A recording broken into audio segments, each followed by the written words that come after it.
So பிராணமய கோஷம். So அந்த கோஷத்தில் தான் சக்ராஸ்லாம் இருக்குது, நாடிகள்லாம் இருக்குது. ஸோ அந்த இடத்துல ஒரு ப்ராப்ளம் வந்தால் கூட இந்த பாடி அஃபெக்ட் ஆகுது.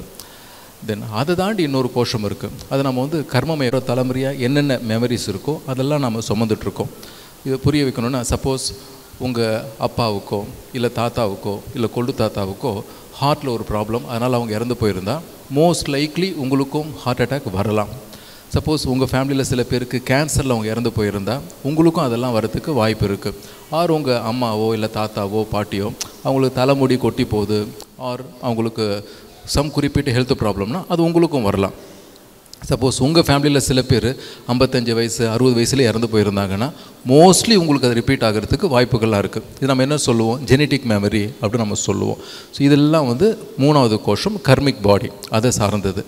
அதில் பாசிட்டிவும் இருக்குது. சப்போஸ் உங்கள் தாத்தாவோ பாட்டியோ 95 வயசு 105 வயசு வாழ்ந்தாங்கன்னா நீங்கள் கவலைப்படணும் அவசியமே கிடையாது. ஸோ உங்கள் தாத்தா பாட்டிங்கள்லாம் வந்து எந்த பிரச்சனையும் இல்லாமல் இருந்தாங்கன்னா நீங்கள் என்ன வேணால் சாப்பிட்லாம், உடம்பு ஆட்டோமேட்டிக்காக சிரிச்சிடும், அதுவும் இருக்குது. தென் அதை தாண்டி இன்னொரு கோஷம் மனோமய கோஷம். அந்த கோஷத்தில் தான் நம்முடைய ப்ரோக்ராம் 3, 4, 5 சொல்லக்கூடிய இதெல்லாம் ஃபார்ம் ஆகிட்டுருக்கு. ஸோ குறிப்பாக நம்முடைய இமோஷன்ஸ், நமக்குள்ளே இருக்கக்கூடிய சில குற்ற உணர்ச்சியோ அல்லது வெறுப்போ அல்லது பயம், இது போன்ற உணர்ச்சிகள்லாம் ஃபார்ம் ஆகுது. அது கூட நம்முடைய தேகத்தை அஃபெக்ட் பண்ணிகிட்ருக்கு. தென் அதை தாண்டி இன்னொரு கோஷம் இருக்குது. அதை நம்ம வந்து விஞ்ஞானமய கோஷம்னு சொல்கிறோம். இப்போ 2 hours கிளாஸ் எடுக்கிறோம் இல்லையா, உங்களுக்கு நிறைய இன்ஃபர்மேஷன் கொடுத்துட்ருக்கோம். இந்த இன்ஃபர்மேஷன் எல்லாமே எங்கே போய் ஸ்டோர் ஆகுது, விஞ்ஞானமய கோஷம். அது நம்மளை கைட் பண்ண ஆரம்பிக்கிறது. இதில் பாசிட்டிவும் இருக்குது, நெகட்டிவும் இருக்குது. இப்போது நாங்கள் மார்னிங் கான்ஃபரன்சஸில் நம்மளுடைய ப்ராசஸ்லாம் வரும்பொழுது ரைட் நாலேஜ் ஃபீட் பண்ணுறோம். ஆனால் இன்றைக்கி யூடியூப்பு, ஃபேஸ்புக்கு, ட்விட்டர் அப்படின்னு சொல்லிட்டு கண்ட நல்ல விஷயங்களும் இருக்குது, குப்பை தொட்டியும் நமக்குள்ளே ஸ்டோர் ஆகிடுறது எல்லாமே. அது ரொம்ப ரொம்ப டேஞ்சரஸ் அது எல்லாமே. அதனால் உங்களுக்குள்ளே என்ன இன்ஃபர்மேஷன் போகிறதுன்றது நீங்கள் ரொம்ப கேர்ஃபுல்லாக நீங்கள் அலோவ் பண்ணணும். உங்கள் வீட்டுக்கு கண்டவளை அலோவ் பண்ண மாட்டீங்க இல்லையா, அந்த மாதிரி உங்களுக்குள்ளே போகிறது கூட நீங்கள் ஃபில்ட்ரு பண்ணி பாசிட்டிவாக கரெக்டாக எடுத்துக்கிட்டிங்கன்னா அது நல்லது. அதை தாண்டி இன்னொரு கோஷம் இருக்குது, அதை ஞானமய கோஷம்னு சொல்கிறோம். விஞ்ஞானமயத்துக்கும் ஞானமயத்துக்கு என்ன வித்தியாசம்? நெருப்புன்னா சுடுன்னு தெரியும் உங்கள் எல்லாருக்கும், ஓகே. ஆனால் அதில் கை வச்சா ஒரு அனுபவம் கிடைக்குதா இல்லையா? என்ன கிடைக்குது உங்களுக்கு? அது பேர் என்னது? அது அனுபவம். ஸோ அந்த அனுபவம் சார்ந்ததுலேருந்து ஒரு விஷயம் உங்களுக்கு கற்றுக்குறீங்க இல்லையா, அது ஞானம். அது நெருப்புனா சுடும்னா அது விஞ்ஞானம். ஆனால் கை வச்சு சுட்டுக்கிறோம் இல்லையா, அப்போ கிடைக்கிற அந்த ஞானம், அது நம்ம இன்னொரு பாடி, விஸ்டம் பாடின்னு சொல்லுவோம். அதுவும் நமக்குள்ளே இருக்குது. அங்கே தான் இன்றைக்கி உங்களுக்கு ப்ராசஸ்லாம் பண்ண போகிறோம். உங்கள் குலதெய்வத்தை கூப்பிட போகிறீங்க, காட்சிகள் கிடைக்க போகிறது, அவங்க வந்து உங்களுக்கு ஹெல்ப் பண்ண போகிறாங்க. அதெல்லாம் எக்ஸ்பீரியன்ஸ் பாடி. அதை தாண்டி இன்னொன்று, இது எல்லாத்தையும் ஒன்று உள்ள வேடிக்கை பார்த்துட்ருக்கு. ஸோ அதனுடைய இயல்பு சச்சிதானந்தா, பிளிஸ் பாடி. ஆனால் நம்ம அங்கேருந்து கீழே விழுந்து எதை அனுபவிக்கிறோன்னா மனோமய கர்மமய இந்த கோஷங்களை அனுபவிச்சுட்ருக்குறோம். நம்முடைய ஒரிஜினல் பாடி பிளிஸ் பாடி. ஸோ இப்போது அந்த பாடி ஆக்டிவேட் ஆனால் நமக்கு இந்த வியாதிகள்லாம் குறைஞ்சிரும். ஸோ இதில் 2 வே இருக்குது. இந்த ஸ்லைடு பாருங்கள். ஸோ நம்மளுடைய அன்னமய கோஷத்தில் சில மாற்றங்கள் ஏற்படுத்தும் அப்படின்னா, ஸோ நம்மளுக்கு சரியான உணவு பழக்க வழக்கங்கள், டயட்டு, எக்ஸசைஸு இதெல்லாம் நம்ம ப்ராப்பராக கொண்டு வந்தோம்னா அது நம்முடைய பிராணமய கோஷத்துலேயே ஒரு மாற்றத்தை ஏற்படுத்த முடியும். நம்ம பிராணமய கோஷம் சக்ராஸ்லாம் கரெக்டாக ஆக்டிவேட் ஆகிருந்ததுன்னா, நாடிகள்லாம் கரெக்டாக ஒர்க் பண்ணிச்சுன்னா, நம்முடைய கர்மமய கோஷத்தில் கூட அந்த சார்ஜஸ்லாம் க்ளீன் ஆகி, அதன் மூலமாக மனோமய கோஷம் நார்மல் ஆகி, அதன் மூலமாக உள்ளுக்குள்ளே ஒரு நிம்மதி கிடைக்கும், ஆனந்தம் கிடைக்கும், திருப்தி கிடைக்கும். ஸோ மேலேருந்து நம்ம வந்து ஆனந்தமய கோஷத்தை ஆக்டிவேட் பண்ணலாம். இட் இஸ் சரியான உணவு பழக்க வழக்கம், நல்ல ஒரு சுகாதாரமான அட்மாஸ்பியர் அண்டு கரெக்டான வாழ்க்கை அமைப்பு முறை. ஸோ இதெல்லாம் பேலன்ஸ்டாக வச்சுக்கிட்டாலே உள்ளே எப்பவும் பீஸ்ஃபுல்லாக இருக்கும், நிம்மதியாக இருக்கும், ஆனந்தமாக இருக்கும், ஆரோக்கியமாகவும் இருக்கும். ஆனால் அது நாட் பாசிபிள். ஸோ அதனால் பகவான் என்ன பண்ணுறாங்கன்னா ரிவர்ஸ் ரூட்டில் போகிறாங்க. ரிவர்ஸ் ரூட் என்ன அப்படின்னா, ஆனந்தமய கோஷத்தில் நம்ம வந்து ஆக்டிவேட் பண்ணி, விச் இஸ் உள்ளுக்குள்ளே லோட கொடலாம் ஆஃப் பண்ணி, உங்களுக்குள்ளே ஒரு ஆனந்தா ஸ்டேட்டு, சச்சிதானந்த ஸ்டேட்டு அதெல்லாம் கொடுக்கும்பொழுது இந்த மைண்டு ஷட் டவுன் ஆகுறது. இந்த மைண்டு ஷட் டவுன் ஆச்சுன்னா ஆட்டோமேட்டிக்காக அங்கே இருக்கக்கூடிய அந்த வலி, வேதனை, சார்ஜஸ் இதெல்லாம் ஷட் டவுன் ஆகி, தென் உங்களுடைய ப்ரீத்திங் நார்மல் ஆகி உடம்புலேயும் ஹீலிங் நடக்குது. இப்போ உதாரணத்துக்கு கடங்காரன் ஃபோன் அடிக்கிறான், ரைட்? ஸோ உள்ளுக்குள்ளே இன்ஃபர்மேஷன் போகுது, கடங்காரன் வரப்போகிறான், அவமானப்படுத்த போகிறான், மானம் போச்சு, மரியாதை போச்சு. ஸோ மனோமய கோஷம் ஆக்டிவேட் ஆகுது. அப்போ உங்கள் மூச்சு பார்த்திங்கன்னா புஸ்ஸுன்னு ஓடிட்டே இருக்கும். Yes or no? ஸோ வயிற்றுக்குள்ளே அட்ரினல் சுரக்கும். Yes or no right? இருக்கலாமா, தப்பிச்சு ஓடிடலாமா, இந்த மாதிரி ஒரு இது. அப்போது மனோமய கோஷம் பிராணமய கோஷத்தை ஆக்டிவேட் ஆகுறது. இல்லை ஒரு இன்ஃபர்மேஷன் வருது, உங்கள் ப்ராப்பர்ட்டி வந்து போயிடுச்சு, ஷேர் மார்க்கெட்டில் 5 கோடி போட்டிருந்தீங்க, கிராஷு, ஒரே நாளில் 3 கோடி அவுட்டு அப்படின்னு நியூஸ் வருது. என்னாச்சு உங்களுக்கு? நெஞ்சு வலியே வருதா இல்லையா? ஜஸ்ட் ஒரு இன்ஃபர்மேஷன் உங்கள் உடம்பையும் பாதிக்குதா இல்லையா? இப்படி நம்மளுடைய அன்னமய கோஷம் என்பது நம்மளுடைய பிராணமய கோஷம் மனோமய கோஷம் எல்லாத்தையும் இது பண்ணிகிட்ருக்கு. இப்போது சில நாட்களாக வந்து ஒரு பொருள் தொலைஞ்சு போச்சு உங்கள் வீட்டில், உங்கள் மேலே வந்து கோர்ட்டில் கேஸே போடலாம், முக்கியமான ப்ராப்பர்ட்டி இது, தேடுன்னு கிடைக்கவே இல்லை. நீங்கள் வந்து ப்ரே பண்ணிட்டு போகிறீங்க, ஐயோ அது மட்டும் எனக்கு கிடைக்கல அப்படின்னா ஆள் காலி, வேலை போயிடலாம், என்ன வேணால் ஆகலாம், பகவானேன்னுட்டு ப்ரோக்ராம் முடிச்சுட்டு வீட்டுக்கு போகிறீங்க, ஃபோன் வருது, சார் நீங்கள் தொலைச்சது வீட்டில் இல்லை சார், ஆஃபீஸில் அந்த ஃபைல் இருக்குது, வந்து எடுத்துக்கோங்க, முன்னாடியே நீங்கள் மறந்துட்டீங்க அப்படின்னு உடனே அப்பாடா ஆகுமா இல்லையா? மூச்சு நார்மலாக போகுமா இல்லையா? மைண்டு ஸ்டாப் ஆகுமா இல்லையா? நைட் நிம்மதியாக தூக்கம் வருமா இல்லையா? அப்போது வெளியே நடக்கிற ஒரு ஈவெண்ட் அன்னமய கோஷத்தை பாதிக்குது, பிராணமயத்தை பாதிக்குது, மனோமயத்தை பாதிக்குது, ஆனந்தமயத்தையும் பாதிக்குது. ஸோ மொத்தத்தில் நாம் இன்றைக்கி என்ன பண்ண போகிறோன்னா, ப்ராசஸ் மூலமாக உங்களுக்குள்ளே கொஞ்சம் ஆனந்தம் கொடுக்க போகிறோம், உள்ளுக்குள்ளே மைண்டை ஸ்டாப் பண்ண போகிறோம், அதன் மூலமாக உங்களுக்கு பவர்ஃபுல் ஹீலிங்லாம் ட்ரை பண்ண போகிறோம். ஸோ இப்போது ஸ்ரீ பகவான் பேச போகிறாங்க, நல்லா ஸ்ரத்தையோடு கேட்கணும், அங்கேருந்து உங்களுக்கு ப்ராசஸில் கொண்டு போவோம், ஸ்ரத்தையோடு கேட்கணும். பகவான், ஹோமங்கள் தீட்சைகள் பகவான் எங்களது பிரச்சனைகளிலிருந்து நாங்கள் வெளிப்படுறதுக்கு எந்த அளவுக்கு உதவி புரிகிறது? நாங்கள் போய் வெளியே தீட்சை கொடுக்கறது ரொம்ப பவர்ஃபுல் ஆகணும்னா நாங்கள் எப்படி வந்து அதை தயார் பண்ணிக்கிறது? இப்போ வந்து ஒரு மனுஷனுக்கு ஆச்சோடனே இந்த பாடி இருக்கு இல்லையா, இதை வந்து அன்னமய கோஷான்றோம், ஃபிசிக்கல் பாடி அன்னமய கோஷான்றோம். இதுக்கப்புறம் இன்னொரு பாடி இருக்குது, அந்த பாடி வந்து பிராணமய கோஷான்றோம். அதுக்குள்ளே இன்னொரு பாடி இருக்குது, அதை வந்து கர்மமய கோஷான்றோம். அதுக்கப்புறம் இன்னொரு பாடி மனோன்மய கோஷா, அதுக்கப்புறம் ஞானமய கோஷா, அப்புறம் ஆனந்தமய கோஷா. இந்த மாதிரி இத்தனை பாடிஸ் இருக்குது. இப்போது உங்களுக்கு முட்டிக்கால் வலி, ஸோ இது அன்னமய கோஷால் இந்த ப்ராப்ளம் வருதா, அந்த டாக்டர்கிட்ட போய் நம்ம மருந்தெல்லாம் போடணும். நம்ம அலோபதி டாக்டர் பெஸ்ட் இதுக்கெல்லாம். சில டைமில் ஆயுர்வேதிக் டாக்டரும் யூஸ் பண்ணிக்கலாம். ஆனால் இந்த ப்ராப்ளம் பாடியில் இல்லாமல் பிராணமய கோஷால் இருக்கு வச்சுக்கோங்க. வந்தது பிராணமய கோஷாவுக்கு பெஸ்ட்டு வந்து அக்குபங்க்சர், அப்புறம் ஹோமியோபதி, சில விதமான ஆயுர்வேதிக் ட்ரீட்மெண்ட்டு அதுக்கு பெஸ்ட்டு. அதை பண்ணோன்னா இந்த முட்டிக்கால் வலி போயிடும். அன்னமய கோஷாவில் இருந்தால் அந்த பிராணமய கோஷா ஒர்க் பண்ணால் அது போகாது, அன்னமய கோஷா தான் ஒர்க் பண்ணி ஆகணும். பிராணமய கோஷாவில் டிஃபெக்ட் இருந்ததுன்னா அப்போ அது ஒர்க் பண்ணணும், அப்போ தான் அது போகும். இல்லை அந்த பிரச்சனை வந்து கர்மமய கோஷான்னு வச்சுக்கோங்களேன், அப்போது அது மேலே ஒர்க் பண்ணணும். இப்போ உதாரணத்துக்கு சைனாவில் ஒரு அரசன் இருந்தான், அவனுக்கு ஒரு தீராத சர்ம வியாதி அவனுக்கு. ஸோ இந்த புத்திஸ்ட் மங்கை கூப்பிட்டு கேட்குறான், நான் என்ன பண்ணணுன்ட்டு. அவன் சொல்கிறேன், இல்லை இது கர்மாவை சம்பந்திச்சது, உன்னுடைய கிங்டம் உன்னோட ராஜ்யத்தில் பாதி வந்து நீ கொடுத்துடணும் நீ, அப்போது சரியாயிடும் சொல்லிட்டு இந்த ராஜா கொடுத்துட்றான். கொடுத்த ஒரு 3 மாதத்தில் கம்ப்ளீட்டாக அந்த சர்ம வியாதி க்யூர் ஆகிடுது. ஏன்னா அது கர்மமய கோஷால உண்டான ஒரு இது வந்து. ஸோ ஒரு 20-25 இயர்ஸ் முன்னாடி ஒருத்தர் நம்மக்கிட்ட வந்து கேட்டார், இந்த மாதிரிங்க டாக்டர் சொல்கிறாங்க ஒரு வாரத்தில் என் பையனுக்கு கண் தெரியாமல் போயிடும், அதுக்கப்புறம் வாழ்நாள் முழுவதும் குருடன் தான், என்ன பண்ணணும், வைத்தியத்தில் ஒன்றும் முடியாது சொல்லிட்டாங்கன்ட்டு. அப்போ நாங்கள் என்ன சொன்னோம்னா, அவருக்கு வந்து ரொம்ப பெரிய பணக்காரர். ஸோ உங்கள் ஸ்டேட்டில் இருக்கிற எல்லா ஐ ஹாஸ்பிட்டல்ஸ்க்கும் ஒரு நாள் என்ன பில்லோ அதை நீங்கள் பே பண்ணிடுங்க நினைட்டோம். அவர் என்ன பண்ணார், அவங்க ஸ்டாஃப் எல்லாம் விட்டு எல்லா ஐ ஹாஸ்பிட்டல்ஸுக்கு போய் எல்லா பில்ஸும் அவங்க பே பண்ணிட்டாங்க. 30 நடந்து 25 இயர்ஸ் ஆகுது, அந்த பையனை கண் பர்ஃபெக்டாக இருக்குது. ஏன்னா அது வந்து கர்மமய கோஷால வந்து அது உருவாயிருக்குது. ஸோ நம்ம அந்த கர்மாவை பார்த்து நம்ம அதை சரி அதே முட்டிக்கால வரைக்கும் வந்தது. சில டைமில் அங்கே இருக்காத ப்ராப்ளம் மனோன்மய கோஷால ப்ராப்ளம் இருக்கலாம். அவங்க பிறக்கும்போது கர்ப்பத்தில் இருக்கும்போது ஏதாவது மைண்டு ஹட்டாக இருக்கலாம், அப்போது அதை நம்ம ரிமூவ் பண்ணணும். அதுதான் நம்ம ப்ரோசஸ் வச்சு நம்ம அதை பண்ணுறோம். நாம அதை பண்ணால் அந்த மனோன்மய கோஷால வந்து அது கிளியர் ஆகுது. சில பேருக்கு என்ன ஆகும்னா, ஒரு குறிப்பிட்ட சில ஐடியாஸ் இருக்கும், பிலீஃப்ஸ் எல்லாம், அந்த மாதிரி ஐடியாஸ் இருந்தால் கூட அந்த மாதிரி வழி வரலாம். ஸோ அப்போது அந்த கோஷால போய் நம்ம மகாதீக்ஷா லெவல் 1 லெவல் 2 அதெல்லாம் பண்ணுறோம், நாம் பண்ணி அதை கிளியர் பண்ணுறோம். சில பேருக்கு நான் ஒன்று ஆனந்தமய கோஷம் ஒரு ஆனந்தமே இல்லாத வாழ்க்கையாக இருக்கலாம். ஸோ அங்கே கொஞ்சம் ஆனந்தம் கொடுத்தோம்னா அந்த பெயின் போயிடும். ஸோ எங்கேருந்து அது உருவாகுது நம்ம கண்டுபிடிக்கணும். இந்த தீக்ஷான்றது மெயினாக பிராணமய கோஷா மேலே ஒர்க் பண்ணுது.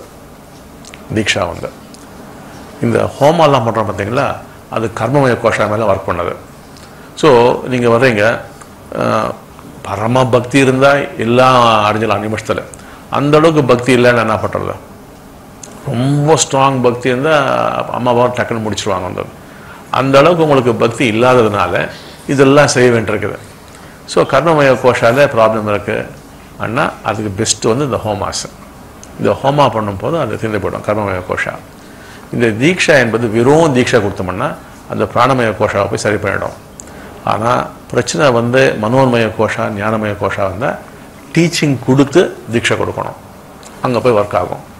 ஸோ தீக்ஷா வந்து ஃபிசிக்கல் பாடியில் அவ்வளோ ஒர்க் ஆகாது.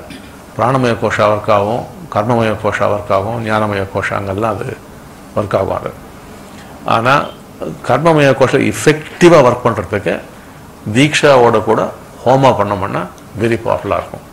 அங்கே தான் அந்த ஹோமா தேவைப்படுது. இப்போ பணம் வரணும்னு வச்சுக்கோங்களேன், கர்மமய கோஷாவில் வந்து அடைப்பு இருந்ததுன்னா எவ்வளோ கஷ்டப்பட்டு என்ன பிளெஸிங் கொடுத்தாலும் அது ஒர்க் ஆகாது. ஸோ அங்கே போய் அதை கிளியர் பண்ணணும். அதுக்கு ரொம்ப இஃபெக்டிவ் வந்து ஹோமா வந்தது. சப்போஸ் வந்து அது மனோன்மய கோஷாவில் பிளாக் இருந்ததுன்னா அப்போ அந்த கர்மமய கோஷம் தேவையில்லை, நம்ம ஸ்ட்ரெயிட்டாக மனோன்மய கோஷாவுக்கு போயிடலாம். அதுக்கு ஒரு பிளெஸிங் கொடுத்தா முடிஞ்சு போச்சு. ஸோ ஃப்ரம் எக்ஸ்பீரியன்ஸ் எங்களுக்கெல்லாம் வேலை பார்த்தா தெரியும், இது அங்கே ஸ்டக்காக இருக்குது இங்கே ஸ்டக்காக இருக்குன்ட்டு தெரியும். அது நீங்களும் அப்படி ஃபாலோ பண்ணிகிட்டே வந்தீங்கன்னா உங்களுக்கும் நீங்களும் புரிஞ்சுக்கலாம் எங்கே இது பிளாக் இருக்குன்றது. அதுன்னு அவ்வளோ பெரிய கம்பசூத்திரம் ஒன்றும் கிடையாது, அது ஈஸியாக புரிஞ்சுக்கலாம். அது ஜெய் போலோ ஆரோக்கிய பிரதாத்த பரம் ஜோதி கி. இப்போ ஸ்ரீ பகவான் என்ன சொன்னாரோ அது கொஞ்சம் கொஞ்சமாக ஒவ்வொரு கோஷமாக நம்ம பார்ப்போம். இப்போது இந்த அன்னமய கோஷத்தை சரி பண்ணுறதுக்கு நீங்கள் யூஸ் பண்ணுறது மெடிசன், மருந்து, அலோபதி இதெல்லாம் நீங்கள் யூஸ் பண்ணிக்கலாம், நோ ப்ராப்ளம். பட் ஆனால் இந்த மெடிசன்ஸ்லாம் யூஸ் பண்ணியும் சில வியாதிகள் சரி ஆகலை என்றால் தென் நம்ம இன்னும் ஆழமாக போய் மற்ற தேகத்தை எப்படி சரி பண்ணுறது அந்த நாலேஜ்லாம் உங்களுக்கு கொடுக்குறோம். அது நல்லா நீங்கள் கேட்டுகிட்டே வரணும் ஆழமாக. ஸோ இந்த அன்னமய கோஷம் இதை சரி பண்ணுறதுக்கு என்னென்னலாம் நம்ம சரி பண்ணிக்கணும்? ஃபஸ்ட்டு நம்மளுடைய உணவு, அதை நம்ம சரி பண்ணணும். உணவு பழக்க வழக்கம், தென் கொஞ்சம் உடற்பயிற்சி, உறக்கம், இதெல்லாம் நம்ம வந்து கண்ட்ரோலில் கொண்டு வரணும். என்ன மாதிரி உணவுங்க நாங்கள் எடுத்துக்கணும் என்று நீங்கள் கேள்வி கேட்டிங்கன்னா, லேட்டஸ்ட்டு சயின்ஸ் என்ன சொல்கிறதுன்னா, எல்லாருக்கும் பொதுப்படையான ஒரு உணவு என்பது உலகத்தில் கிடையவே கிடையாது, அதெல்லாம் மித் அப்படின்னு ப்ரூவ் பண்ணிட்டாங்க. எப்படி நம்ம கை கட்ட விரல் ரேகை நமக்கு மட்டும்தான் யுனிக் அது, ரைட்? அந்த மாதிரி ஒவ்வொருத்தருக்கும் அவங்க தேகத்தை பொறுத்து, வாத்தா பித்தா கஃபா, அதை பொறுத்து அவங்க பிறந்த 4 நட்சத்திரம் இதெல்லாம் பொறுத்து ஒருத்தருக்கு எது உணவோ அது இன்னொருத்தருக்கு விஷமாக கூட மாறலாம். அதனால் உங்களுக்கு எந்த உணவு ஒத்துக்குது, எதை சாப்பிட்டா கம்ஃபர்டபுளாக இருக்கிறீங்க, அதை நீங்கள் ரிசர்ச் பண்ணி நீங்கள் சாப்பிட்ணும், அதான் உண்மை. பட் பொதுப்படையாக சொல்லலாம் ஜென்ரலில் என்னென்ன சாப்பிட்லான்னு சொல்லி. ஸோ உங்கள் உணவை 5ஆக பிரிச்சுருங்க.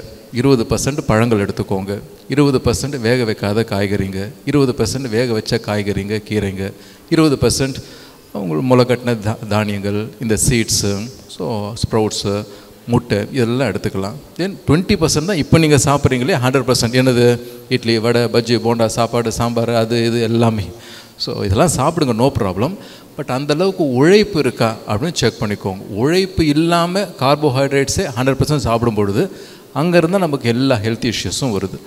இதை பற்றி நிறைய உங்களுக்கு பேசியிருக்கோம். இந்த சப்ஜெக்ட் நான் பேசுகிறேன் டைம் ஆகிடும் எனக்கு. ஸோ இது உங்களுக்கும் ஓரளவுக்கு நல்லாவே தெரியும்.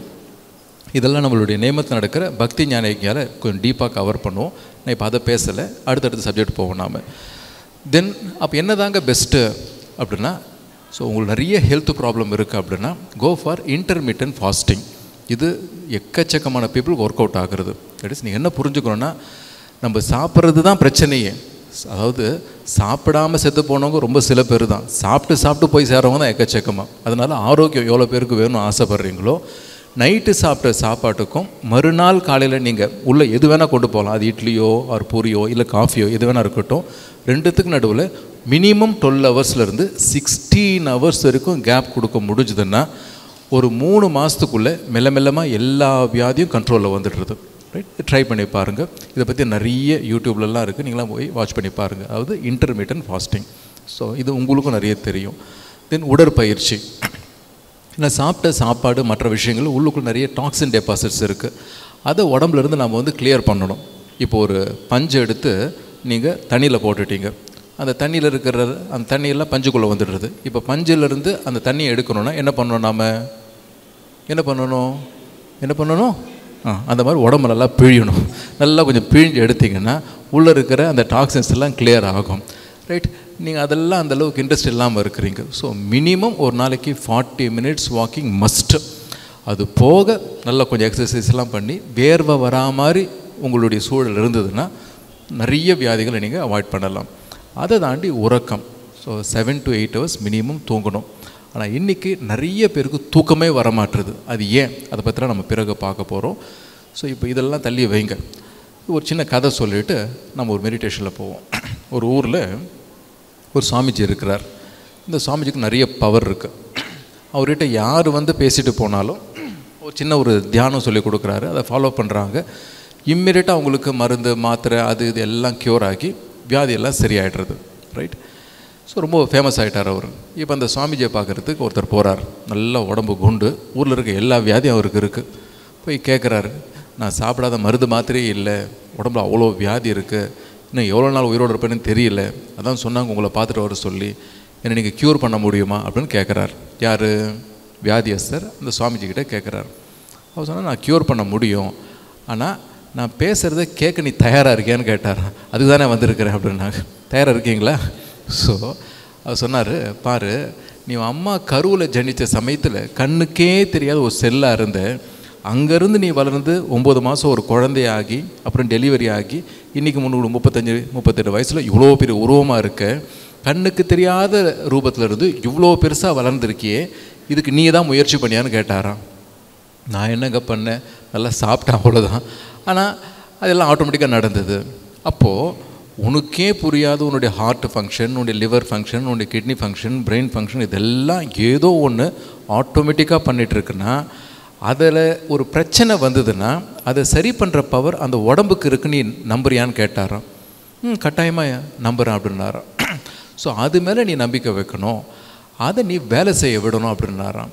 ஆனால் இன்றைக்கி நீ அதை வேலை செய்ய விட மாட்டுற, அது டெய்லியும் உனக்கு சில இன்ஃபர்மேஷனை கொடுத்துட்டே இருக்குது, அதை நீ கவனிக்க மாட்டுற அப்படின்னாராம். அந்த கவனிக்கிறத நான் எப்படிங்க கற்றுக்கிறதுனாராம். அதுக்கு நீ தியானம் பண்ணணும், அதுக்கு பேர் விபசனா. அது என்னங்க பண்ணுறது? கண்ணை மூடி ஒரு இடத்துல அமைதியாக உட்காரு, மூச்சு போகிறத வரதை கவனி, உன் பாடியில் அங்கங்கே சில அரிப்பு ஏற்படுறது ஒரு வலி இருக்குன்னா அது மேலே கான்சன்ட்ரேட் பண்ணு.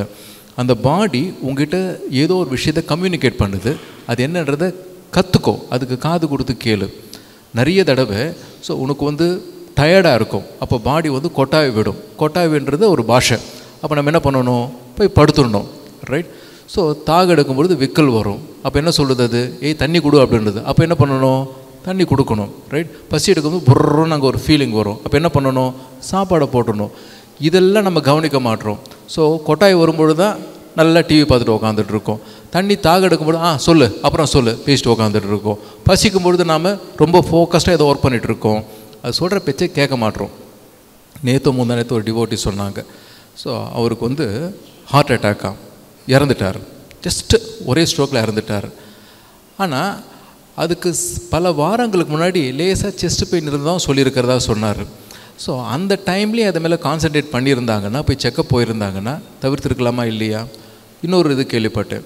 ஸோ கேன்சரில் இறந்துட்டாங்க. ஸோ ஒட்டுமொத்த குடும்பமே இப்போ நடுத்தரில் நிற்கிறது. ஆனால் செக் பண்ணும்பொழுது தான் அட்வான்ஸு 4th ஸ்டேஜ்ன்றதை கண்டுபிடிச்சிருக்கிறாங்க. ஆனால் அந்த அம்மா மூடி மறைச்சி வச்சுருக்கு. அப்படியே அப்பப்போ சில ப்ராப்ளம்லாம் வந்துருக்கு.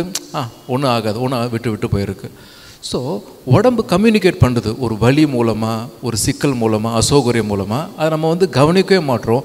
கடைசியில் டமால் ஹார்ட் அட்டாக்கு, கேன்சர் வந்து விட்டுருது. ஒரே நாளில் ஹார்ட் அட்டாக் வருமா? யோசிச்சு பாருங்கள். ஒரே நாளில் அட்வான்ஸ் 4th ஸ்டேஜ் போகுமா? சான்ஸே கிடையாது. நம்ம உடம்பு சொல்கிற பாஷையை கேட்குறதில்ல. ஸோ அதை நீ கற்றுக்கோ, நீ விபசனா பண்ணுன்னு சொல்கிறாரு. அதுக்கப்புறமா அவர் என்ன சொன்னார்னா, பாரு, நமக்குள்ளே ஒரு சக்தி இருக்குது, அது நம்மளுடைய சப்கான்ஷியஸ் மைண்டு. அது நம்ம கான்ஷியஸ் மைண்டை விட எத்தனையோ லட்சம் மடங்கு சக்தி வாய்ந்தது. அதுக்கு உனக்கு என்ன வேணுமோ கொடுக்குற பவர் இருக்குது. நீ என்ன பண்ணணும் அப்படின்னா, ஒரு 21 days, இப்போ நீ இவ்வளோ பருமனாக இருக்குது இல்லையா? ஸோ உனக்கு ஸ்லிம் ஆகணும் ஆசையான்னு கேட்டார். ஆமாங்க, நல்லா ஸ்லிம் ஆகிட்டாம. உனக்கு என்னென்னலாம் வியாதி இருக்குதுன்னு கேட்டாரான். எனக்கு சுகர் இருக்குது, பிபி இருக்குது, அது இருக்குது, இது இருக்குது, எல்லாம் லிஸ்ட்டு போடு. லிஸ்ட்டு போட்டு இதெல்லாம் சரியாயிட்டா எப்படி இருக்கும் உனக்கு, அந்த காட்சியை நீ உள்ளுக்குள்ளே பார்க்கணும். உனக்கு இந்த பிரபஞ்சம் கம்ப்ளீட்டாக கொடுத்துட்டா மாதிரி இந்த யூனிவர்ஸுக்கு நீ தேங்க் பண்ணிடணும். 21 days இதை டெய்லியும் பண்ணிட்டு வா. இதுதான் நான் வர மக்களுக்கு சொல்லிக் கொடுக்குறேன். எல்லோரும் செய்கிறாங்க, மிரக்கல் நடக்குது அப்படின்னாராம். இந்த மனுஷனும் போய் பண்ணாராம், அவருக்கு மிரக்கல் நடந்து தான். உங்களுக்கு மிரக்கல் வேணுமா எல்லாருக்கும்? சரி, அப்போ கண்ணை மூடி உட்காருங்க. எல்லோரும் கண்ணை மூடி, உங்கள் பாடி உங்ககிட்ட பேசுது, அதை கேட்குற டேலண்ட் உங்களுக்கு வரணும்னு சொல்லி ஒரு சங்கல்பம் எடுத்துக்கோங்க. ஜஸ்ட்டு கண்ணை மூடி நிமிர்ந்து உட்காருங்க. உங்கள் உடம்புல இருக்கக்கூடிய அசௌகரியம் மேலே ஃபோக்கஸ் பண்ணுங்கள். இப்போ மேலேருந்து காற்று அடிக்குது, ஸோ அது உங்களுக்கு உணர முடியும் இல்லையா, அதை வாட்ச் பண்ணுங்கள். மூச்சு போகிறது வருது, அதை வாட்ச் பண்ணுங்கள். கழுத்துக்கிட்ட ஒரு வலி இருக்கலாம், இல்லை இடுப்பில் ஒரு வலி இருக்கலாம், அதை வாட்ச் பண்ணுங்கள். செஸ்ட்டு கிட்ட கவனத்தை வச்சா லப் டப்னு ஹார்ட் அடிக்குது, அதை வாட்ச் பண்ணுங்கள். தொப்புள் கிட்ட கவனம் வச்சிங்கன்னா மூச்சு இழுக்கும் பொழுது வயிறு மேலே போகிறது, சுருங்குது, அதை வாட்ச் பண்ணுங்கள். ஒரு ஃபியூ மினிட்ஸ் அப்படியே வாட்ச் பண்ணுங்கள் பார்க்கலாம். அப்படி உள்ளுக்குள்ளே தற்சமயம் இருக்கக்கூடிய வலி வியாதியில் சரியாயிட்ட மாதிரி பாருங்கள். உங்களை உள்ளுக்குள்ளே நீங்களே பாருங்கள். நீங்கள் ஆரோக்கியமாயிட்டு அந்த காட்சியை பாருங்கள். மருந்து இல்லை, மாத்திரை இல்லை, ஊசி இல்லை, ஹாஸ்பிட்டல் இல்லை, ஆப்ரேஷன் இல்லை. நீங்களே மாடிப்படி ஏறுறீங்க, இறங்குறீங்க, நினச்ச உணவை சாப்பிட்றீங்க, கம்ப்ளீட்டாக சரி ஆகிட்டீங்க. அந்த காட்சியை பாருங்கள். பார்த்து அது கொடுத்த ஆமா பகவான் அல்லது தெய்வ சக்திக்கு நன்றி சொல்லிகிட்டே இருங்க. நீங்கள் கம்ப்ளீட்டாக க்யூர் ஆகிட்டு அந்த காட்சியை பார்த்துட்டே இருங்க. அந்த சந்தோஷத்தை ஃபீல் பண்ணணும். தேங்க்யூ தேங்க்யூன்னு சொல்லிகிட்டே இருக்கணும். சாந்தி சாந்தி. மெதுவாக கண்ணை திறந்துக்கோங்க. இப்போ சொல்லிக் கொடுத்த இந்த மெடிடேஷனை நீங்கள் ஒரு 21 days ட்ரை பண்ணி பாருங்கள். வீட்டில் ரொம்ப ரொம்ப நல்ல எஃபெக்டிவாக இருக்கும். ஒரு 3 minutes to 7 minutes ட்ரை பண்ணி பாருங்கள். ஒரு அந்த 3 minutesல 1.5 minutes வந்து பாடியில் இருக்கக்கூடிய அந்த மூமெண்ட்ஸு, அந்த மூச்சு போகிறது வரை அதை வாட்ச் பண்ணணும். ஒரு 3 minutes வந்து நீங்கள் நல்லா ஆகிட்டு அந்த காட்சியை ஹோல்டு பண்ணணும். எவ்ரிடே ஏதோ ஒரு குறிப்பிட்ட டைம், மார்னிங்கோ ஈவினிங்கோ ட்ரை பண்ணால் 21 days பண்ணி பாருங்கள். அது ப்ரோக்ராமிங் மாதிரி பாடிக்குன்னு ஒரு இன்டெலிஜென்ஸ் இருக்குது. இது பண்ணால் அது ஒர்க் அவுட் ஆகும். இப்போ நம்ம அடுத்த கோஷம் போவோம், பிராணமய கோஷம். அன்னமய கோஷம் நிறைய டீட்டெயில்ஸ் இருக்குது, அது மணிக்கணக்காக போகும். நீங்கள் நேமத்துக்கு வந்து அதை பற்றி ஃபோக்கஸ் பண்ணுவோம். இப்போ பிராணமய கோஷத்தில் சில முக்கியமான விஷயம் மட்டும் பார்ப்போம்.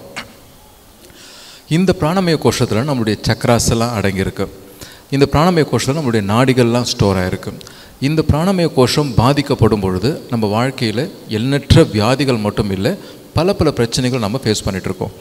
இந்த பிராணமய கோஷத்தை சரி பண்ணணுன்னா நம்ம இதெல்லாம் சரி பண்ணணும். ஸோ ஃபஸ்ட்டு வந்து நம்மளுடைய லைஃப் ஸ்டைலே நம்ம மாற்றி அமைக்கணும். ரைட்? ஸோ கண்ட நேரத்துக்கு சாப்பிட்றது, கண்ட நேரத்துக்கு தூங்குறது, கண்ட நேரத்துக்கு வேலை பண்ணுறது, இதெல்லாம் பண்ணால் அந்த பாடியோட பேலன்ஸ் வந்து போயிடுறது. ஒருமா ரீசெண்டாக வந்து சொன்னாங்க, ஜி ப்ரே பண்ணுங்கள், ஹஸ்பண்ட் கோமாவில் இருக்கிறார் அப்படின்னாங்க. என்னம்மா ஆச்சுன்னு கேட்டேன். நம்ம என்னெல்லாம் தர்மாவில் சொல்லிக் கொடுக்கும் இதெல்லாம் அகேன்ஸ்டாக அவர் போயிருக்கிறதா சொன்னாங்க. அவர் அந்த மாதிரி சொன்னால், ஒரு பிஸ்னஸ் மேனுங்க, இவர் என்ன பண்ணுவாருன்னா, ஸோ நைட்டெல்லாம் ஒர்க் பண்ணி முடிச்சுட்டு பிஸ்னஸ் பார்ட்டி அதெல்லாம் முடிச்சுட்டு வீட்டுக்கு வரதே 12 மணி ஆகிடும். அதுக்கப்புறமா வந்து கேட்டால் நான் அங்கேயே சாப்பிட்டு வந்து சாப்பாடு வேணான்னுவார். அப்புறமா உட்காந்து டிவி வாட்ச் பண்ணுவார், நியூஸ் எல்லாம் கேட்பார், அப்புறம் படம்லாம் பார்ப்பார். அவர் தூக்கம் வரலன்னு சொல்லுவார். அதுக்கப்புறம் வந்து இந்த வாட்ஸ்அப்லாம் செக் பண்ணுவார். அதுக்கப்புறமா வந்து யூடியூப் பார்ப்பார், ஃபேஸ்புக்கெலாம் பார்ப்பார். தூக்கம் வரலன்னு சொல்லிட்டு 4 மணிக்கு காலையில் அப்போ தான் தூக்கம் வரா மாதிரி இருக்கும். அப்போ வந்து ஊருக்கெல்லாம் காலை வணக்கம், இனிய காலை வணக்கம் மெசேஜெல்லாம் போட்டுட்டு அப்புறம் வந்து குட் நைட் போய் படுத்து தூங்குறாரு. எங்கள் சொந்த பிஸ்னஸ் தான், கேட்குறது ஆளும் கிடையாது. மறுநாள் 10 மணிக்கு தான் எழுச்சிக்கிறார் அவர். அதுக்கப்புறமா குளித்து முடிச்சுட்டு பிரேக்ஃபாஸ்ட்டே 11 மணிக்கு தான் சாப்பிட்றாரு. அப்புறம் கம்பெனிக்கு போயிடுறாரு. எல்லாம் பார்த்துட்டு 4 மணிக்கு லஞ்சை சாப்பிட்றாரு. அதுக்கப்புறம் கம்பெனியில் ஒர்க்கெல்லாம் முடிச்சுட்டு அப்புறம் 10 மணிக்கு மேலே பார்ட்டி அது ஊரெல்லாம் சுற்றிட்டு 12 மணிக்கு தான் வீட்டுக்கு வராரு. மறுபடியும் இதே மாதிரி சில வருஷம் போயிட்டே இருந்தது. ஸ்ட்ரோக்கு வந்து முடியாமல் போய் இப்போ கோமாவில் இருக்கிறாரு. பகவான் தான் ஹெல்ப் பண்ணணும். அதாவது அந்த உடம்பை கம்ப்ளீட்டாக கெடுத்து குடிச்சு வேறாக்கிட்டார். ரிசல்ட்டு பெரிய கோட்டீஸ்வரன், ஆனாலும் இப்போது ரிஸ்கில் இருக்குது. அதனால் அந்த பாடியை அதுக்கு தூக்கம் வரும்பொழுது தூங்க வச்சிடணும். கரெக்டான டைமுக்கு கழிக்கிறது, குளிக்கிறது, தியானம் பண்ணுறது, லைஃப் ஸ்டைலை கரெக்டாக நம்ம வந்து கொண்டு போனாலே நம்முடைய பிராணமய கோஷம் அஃபெக்ட் ஆகாது. நம்பர் 1. நம்பர் 2, நீங்கள் எந்த வீட்டில் வாடுறீங்களோ அந்த வீட்டினுடைய வாஸ்து கூட நிறைய ரோல் ப்ளே பண்ணுது உங்களுடைய பாடியில் இருக்கக்கூடிய வியாதிகளில், சிரமங்கள் எல்லாமே. நான் நிறைய விஷயம் கேள்விப்பட்டிருக்கிறேன். ஸோ ஒரு டிவோட்டி, இவங்களுடைய பையன் வந்து பெங்களூரில் ஒரு அப்பார்ட்மெண்ட் வாங்கினா போல். இந்த ஃபேமிலி நல்லா க்ளோஸாக தெரியும் எனக்கு. அந்த அப்பார்ட்மெண்ட்டில் அவர் மூவ் ஆன சில வாரங்களில் ஃபோன் வருது அம்மாவுக்கு, அம்மா வயிற்று வலிக்குதுமா, தலை சுற்றுதுமா, முடியலம்மா, உடம்புல மாற்றி பிரச்சனையாக இருக்குமான்னு. எனக்கு இந்த நியூஸ் வந்தது. அப்போ நான் கேட்டேன், உங்கள் பையன் எந்த ரூமில் தூங்குறாரு அப்படின்னு சொல்லி. தெரியலைங்களே தாசின்னாங்க. நம்ம சும்மா ஒரு காம்பஸ் செக் பண்ணி பாருங்கள், வடக்கு கிழக்கு இருக்கும் இல்லையா, அதில் எந்த மூலைன்னு இருக்கும், தென்கிழக்கா தென்மேற்கா வடகிழக்கா வடமேற்கான்னு செக் பண்ணி பார்த்துட்டு கூப்பிட்டாங்க. அவன் வந்து அதில் வந்து சவுத் ஈஸ்ட் தென்கிழக்கில் ஒரு பெட்ரூம் அங்கே தூங்குறாங்க அப்படின்னு சொன்னாங்க. அது அப்பார்ட்மெண்ட் போல் இருக்குது. இப்போல்லாம் அப்பார்ட்மெண்ட் கண்ணாபின்னா கட்டி தொலைச்சிடுறாங்க. நான் சொன்னேன், பாருமா, தென்கிழக்குன்றது கிச்சன் வச்சு சமைச்சு சாப்பிட்றதுக்கான பெஸ்ட்டு பிளேஸ். அது அவர் ஒரு ஃபேக்ட்ரியாக இருந்ததுன்னா அந்த இடத்துலலாம் வந்து இந்த பாய்லரு அல்லது அதனுடைய எலக்ட்ரிக்கல் ஐட்டம்லாம் வைக்கணும். அங்கே போய் தூங்கினா அது கம்ப்ளீட்டாக உஷ்ணத்தை ஏற்றி விட்டுடும். அந்த வீட்டில் தென்மேற்கில் ஏதாவது மூளை இருக்கா பாருங்கன்னா இருக்குங்க, ஸ்டோராக சின்னதாக இருக்குன்னாங்க. சின்னதாக இருந்தாலும் பரவாயில்ல, அங்கே பெட்டை போட்டு தூங்க சொல்லுங்க அப்படின்னு சொல்கிற பேச்சை கேட்டாங்க. அங்கே ஷிஃப்டாக அங்கே தூங்க ஆரம்பித்தாங்க. ஒரே வாரத்தில் கம்ப்ளீட்டாக பையன் நார்மல் ஆகிட்டான். நியூஸ் வருது. ஸோ இந்த மாதிரி நான் உங்களுக்கு 1000 விஷயம் சொல்ல முடியும் உங்கள் எல்லாருக்கும். கரூரில் ஒன்று கேள்விப்பட்டேன் நான். அப்பா பையன் 2 பேர் பைக்கில் போகிறாங்க. எதிர்க்கு வந்த லாரி அடித்து ஆன் ஸ்பாட்டில் சேர்த்து போயிட்டான். 2 பேருமே ஆன் ஸ்பாட்டில் அவுட்டு. துக்கம் விசாரிக்கிறது நம்ம டிவோட்டி வந்து அவங்க வீட்டுக்கு போகிறாங்க. அவர் அங்கேருந்து எனக்கு ஃபோன் அடிக்கிறார், தாச்சி பாருங்கன்னு. என்னென்னு கேட்டால், அப்பா பையன் எதுக்கு போனாலும் ஒரு பர்ச்சேஸ் பண்ணுறதுக்காக போயிருக்கிறாங்க. எதுக்குன்னா அவங்க வீட்டில் போர் போட்டுட்ருக்குறாங்க. எங்கே போர் போட்டாங்க? தென்மேற்கு மூலையில் போர் போட்டுட்ருக்காங்க. தண்ணி வரலை. ஆனால் 300 அடி பள்ளம் தோண்டியாச்சு. 300 அடி பள்ளம் தோண்ட தோண்ட அப்பா பையன் 2 பேர் தூக்கிட்டு போயிடுச்சு. இந்த மாதிரி நான் எவ்வளோ சொல்ல முடியும். அதாவது தென்மேற்கு மூலைன்றது அந்த வீட்டினுடைய எனர்ஜியெல்லாம் ஸ்டோர் ஆகக்கூடிய இடம். அந்த இடத்துல ஒரு பெட்ரூம் போட்டு நீங்கள் தூங்கினா நல்ல ஆரோக்கியம் கிடைக்கும். ஆனால் சில பேர் அவங்களுடைய கர்மமய கோஷம் அஃபெக்ட் ஆச்சுன்னா பிராணமய கோஷம் அஃபெக்ட் ஆகுது. விச் மீன்ஸ் ஒரு பெரிய ஃபேமஸான ஜோசியர் அவர் சொல்லுவார், தாசி நான் ஜென்ரலாக வாஸ்துலாம் செக் பண்ண மாட்டேன்னுவார். ஏங்க நான் கேட்டேன், நான் அவங்க வாஸ்து இருக்கிற வீட்டில் இருக்கணுமா இல்லையான்றதை அவன் ஜாதகம் தான் முடிவு பண்ணணும். ஜாதக கட்டம் சரியில்லைன்னா தலைகிடாக நின்னாலும் அவங்களுக்கு வாஸ்துலாம் அமையிறதே கிடையாது. நான் எத்தனையோ கேஸில் பார்த்துட்டேன். அங்கே நான் என்ன பார்த்தேன்னா, தலையெழுத்து நல்லா இருந்தால் தான் வாஸ்து இருக்க வீடு அமையிறது. தலையெழுத்து சரி இல்லைன்னா வாட்மே கொண்டு போய் சிக்க வச்சிடுறது. நான் எத்தனையோ பேர் கேஸில் பார்த்தேன் நான். ஸோ பாருங்கள், டைம் சரியில்லை அவங்களுக்கு, கர்மா. அங்கே போய் போரை போட்டு 2 பேரும் தூக்கிடுச்சு. அப்படி ஈவன் ரீசெண்டாக நான் ஒரு 1 வீக் முன்னாடி மதுரையில் இருந்தேன். நம்ம டிவோட்டி ஆச்சி வீடு, இவங்களுக்கு வடக்கு பார்த்த வீடு. சரி சாயங்காலம் ஆச்சேன்னு சொல்லி வாக்கிங் போகலான்னு நடந்து போயிட்டே இருந்தேன். போகும்போது இந்த பக்கம் வீடெலாம் தெரியும் இல்லையா, அப்படியே பார்த்துட்டே வந்துட்டு இருந்தேன். ஒரு வீடு பார்த்தா ஷாக் ஆகிட்டேன் நான். தெற்கு பார்த்த வீடு, எக்ஸாக்டாக தென்மேற்கில் பெரிய கேட்டு, ரைட். ஸோ அண்டு தென்மேற்கில் தான் வீட்டினுடைய நிலவாச கதவே. எனக்கு ஷாக் ஆகிடுச்சு. பட் பக்கத்து வீடெலாம் கரெக்டாக பண்ணியிருக்காங்க எல்லாருமே. அப்புறம் நான் சாப்பிடும்போது நான் கேட்டேன், ஆச்சிக்கிட்டேன், ஆச்சி இந்த வீட்டில் பேர் சொல்லி நம்ம தென்மேற்கில் வந்து கேட்டு வச்சுருக்குறாங்க, ஓப்பனிங் வச்சுருக்குறாங்க, அந்த வீட்டு நிலவரம் எப்படி நான் கேட்டேன். ஐயோ தாச்சி, அந்த பொண்ணு டெய்லி பேசி தான் இருக்கும், தற்கொலை பண்ணிக்காத சூழ்நிலையாக போயிட்டுருக்கேன் அந்த வீட்டில், எல்லாருக்கும் ப்ராப்ளம், எதுக்கு நாங்கள் இங்கே இருக்கிறோன்னு சொல்லிட்டு உட்காந்துட்ருக்கேன். நான் சொன்னேன், பாருங்கள் அவங்க வீட்டில் பிரச்சனையே இது தான், அவங்களுக்கு அப்புறமா சொல்லுங்கள், எடுத்து முடிஞ்சால் அந்த வீடை மந்த விலைக்கு விற்க சொல்லுங்கள், இல்லை வேற எங்கேயா போய் இருக்க சொல்லுங்கள், அந்த வீடு உயிருக்கே ஆபத்துன்னுட்டு. ஆமாம் தாச்சி, அந்த வீட்டில் நடக்கிறதெல்லாம் எங்களுக்கு தெரியும், எல்லாமே எல்லா பிரச்சனையும் இருக்குது அவங்களுக்குன்னு சொல்லி. ஸோ வீட்டினுடைய வாஸ்து நம்மளுடைய பிராணமய கோஷத்தை பாதித்து, நம்மளுடைய திங்கிங் மனோமய கோஷத்தை பாதித்து, இமோஷனை பாதித்து நம்மளை சித்திரவதை பண்ணிகிட்ருக்கு. அதனால் இதையும் கருத்தில் எடுத்துக்கணும். இப்போ நீங்கள் கேட்கலாம், நாங்கள் இருக்கிறதோ அப்பார்ட்மெண்ட்டு ஆறு ஒரு வாடகை வீடு, எங்களுக்கு வாஸ்து சரியில்லைன்னு தெரியும், என்ன பண்ணலாம்? கிளாஸில் ப்ரே பண்ணணும், எங்களுக்கு நல்ல வாஸ்து இருக்கிற ஒரு வீடாக கிடைக்கணும்னு ப்ரே பண்ணிங்கன்னா உங்களுக்கு டெஃபினட்டாக அது அமைய ஆரம்பிக்கும். இங்கே ப்ரே பண்ணால் உங்களுக்கு கிடைக்கும். அது சப்போஸ் சொந்த வீட்டில் இருக்கிறோம், இடிச்சு ஒன்றுமே பண்ண முடியாது, அந்த மாதிரி சில டிவோட்டிஸ் இருக்கோம், சொந்த வீடு நல்லா கட்டிட்டாங்க, ஒன்றும் பண்ண முடியாது. அப்போ என்ன பண்ணலாம்? சவுத் வெஸ்ட் கார்னரில் சின்னதாக ஒரு ஸ்ரீமூர்த்தி வச்சு தினமும் ஒரு தீபம் ஏற்றி நீங்கள் என்ன சொல்லணும்னா, வாஸ்து புருஷ பரம்ஜோதி, இல்லை உங்களுக்கு மீனாட்சி பிடிக்கும்னா வாஸ்து புருஷ மீனாட்சி அல்லது சிவா அல்லது அம்மா பகவான், இந்த மூளையை நீங்கள் பார்த்துக்கணும், எங்கள் வீட்டுக்கு நீங்கள் காவல் தெய்வமாக இருக்கணும்னு சொல்லி பிரார்த்தனை செஞ்சாலும் ஒரு தீபம் ஏற்றி வச்சாலும் வாஸ்து ஓரளவு கண்ட்ரோலில் வருது. பட் உங்களுக்கு ஃபெய்த் இருக்கணும், என் தெய்வம் என்னை காப்பாற்றணும்னு நம்பிக்கை இருந்தால் ஒர்க் அவுட் ஆகுறது. முடிஞ்ச அளவுக்கு வாஸ்து சரினா வீட்டை மாற்றுறது பெஸ்ட்டு. ஸோ இதை மைண்டில் வச்சுக்கோங்க, வாஸ்து. தென் மூணாவது, வாஸ்து நல்லா இருக்குது, ஆனால் அந்த வீட்டில் பூஜைகள் இல்லை, சம்பிரதாயங்கள் இல்லை, குப்பை தொட்டி மாதிரி இருக்குது, எப்போ பார்த்தாலும் வந்து வீட்டில் சண்டை சச்சரவுன்னா அந்த வீட்டினுடைய வைப்ரேஷன்லாம் மாறி போய்டுறது, நிறைய வியாதிகளை ஃபேஸ் பண்ணுறாங்க. அதனால் ரெகுலராக அந்த வீட்டில் ஒரு பாதுகாபிஷேகம், ஒரு கலச பூஜா, இல்லை மந்திர உச்சாடனங்கள், அர்ச்சனை, சுத்தபத்தமாக இருக்கிறது, இதெல்லாம் மெயின்டைன் பண்ணிட்டு வந்தீங்கன்னா பிராணமய கோஷம் எஃபெக்டிவாக இருக்கும். ஸோ இப்போ நாம் ஒரு மெடிடேஷன் பண்ண போகிறோம். இதை பற்றி நியமத்தில் வரும்பொழுது டீட்டெயிலாக போகலாம். இப்போ டைம் இல்லை. ஜஸ்ட் நிமிர்ந்து உட்காந்துக்கோங்க. எல்லோரும் கைகளை பிராணக்கிரியா ஒன்று முதலில் வச்சுக்கோங்க. உள்ளங்கை வானத்தை பார்த்தா மாதிரி மடி மேலே வச்சுக்கிட்டு நிமிர்ந்து உட்காந்துக்கோங்க. உங்கள் உடம்புல எந்த இடத்துல ஒரு வியாதி இருக்கோ அந்த இடத்த மேலே கவனம் செலுத்துங்க. சப்போஸ் உங்களுக்கு அடிக்கடி செஸ்ட் பெயின் வருதுன்னா அந்த இடத்துல கவனம் வைங்க. சப்போஸ் உங்களுக்கு வயிறில் ப்ராப்ளம் அந்த இடத்துல கவனம் வைங்க. மூச்சு ஆழமாக உள்ளே இழுக்கணும். மூச்சு இழுக்கும் பொழுது தெய்வ சக்தி உள்ளே போகிற மாதிரி பாருங்கள். ஒரு கோல்டன் எனர்ஜி உள்ளே போகிற மாதிரி பாருங்கள். அந்த இடம் ஹீல் ஆகிற மாதிரி பாருங்கள். மூச்சு வெளியே விடும் பொழுது அந்த வயிறு இல்லை அந்த செஸ்ட்டில் இருக்கக்கூடிய வலி வியாதி கருப்பு கலராக உங்கள் மூச்சு வெளியே விடும் பொழுது வெளியே போகிற மாதிரி காட்சி பார்க்கணும். சப்போஸ் 2 இடத்துல 3 இடத்துல வலி இருந்ததுன்னா மாற்றி மாற்றி பண்ணுங்கள். நிமிர்ந்து உட்காந்துக்கோங்க. மூச்சு உள்ளே இழுக்கும் பொழுது கோல்டன் எனர்ஜி உள்ளே போகிறது, அந்த இடத்த போய் சரி பண்ணுது.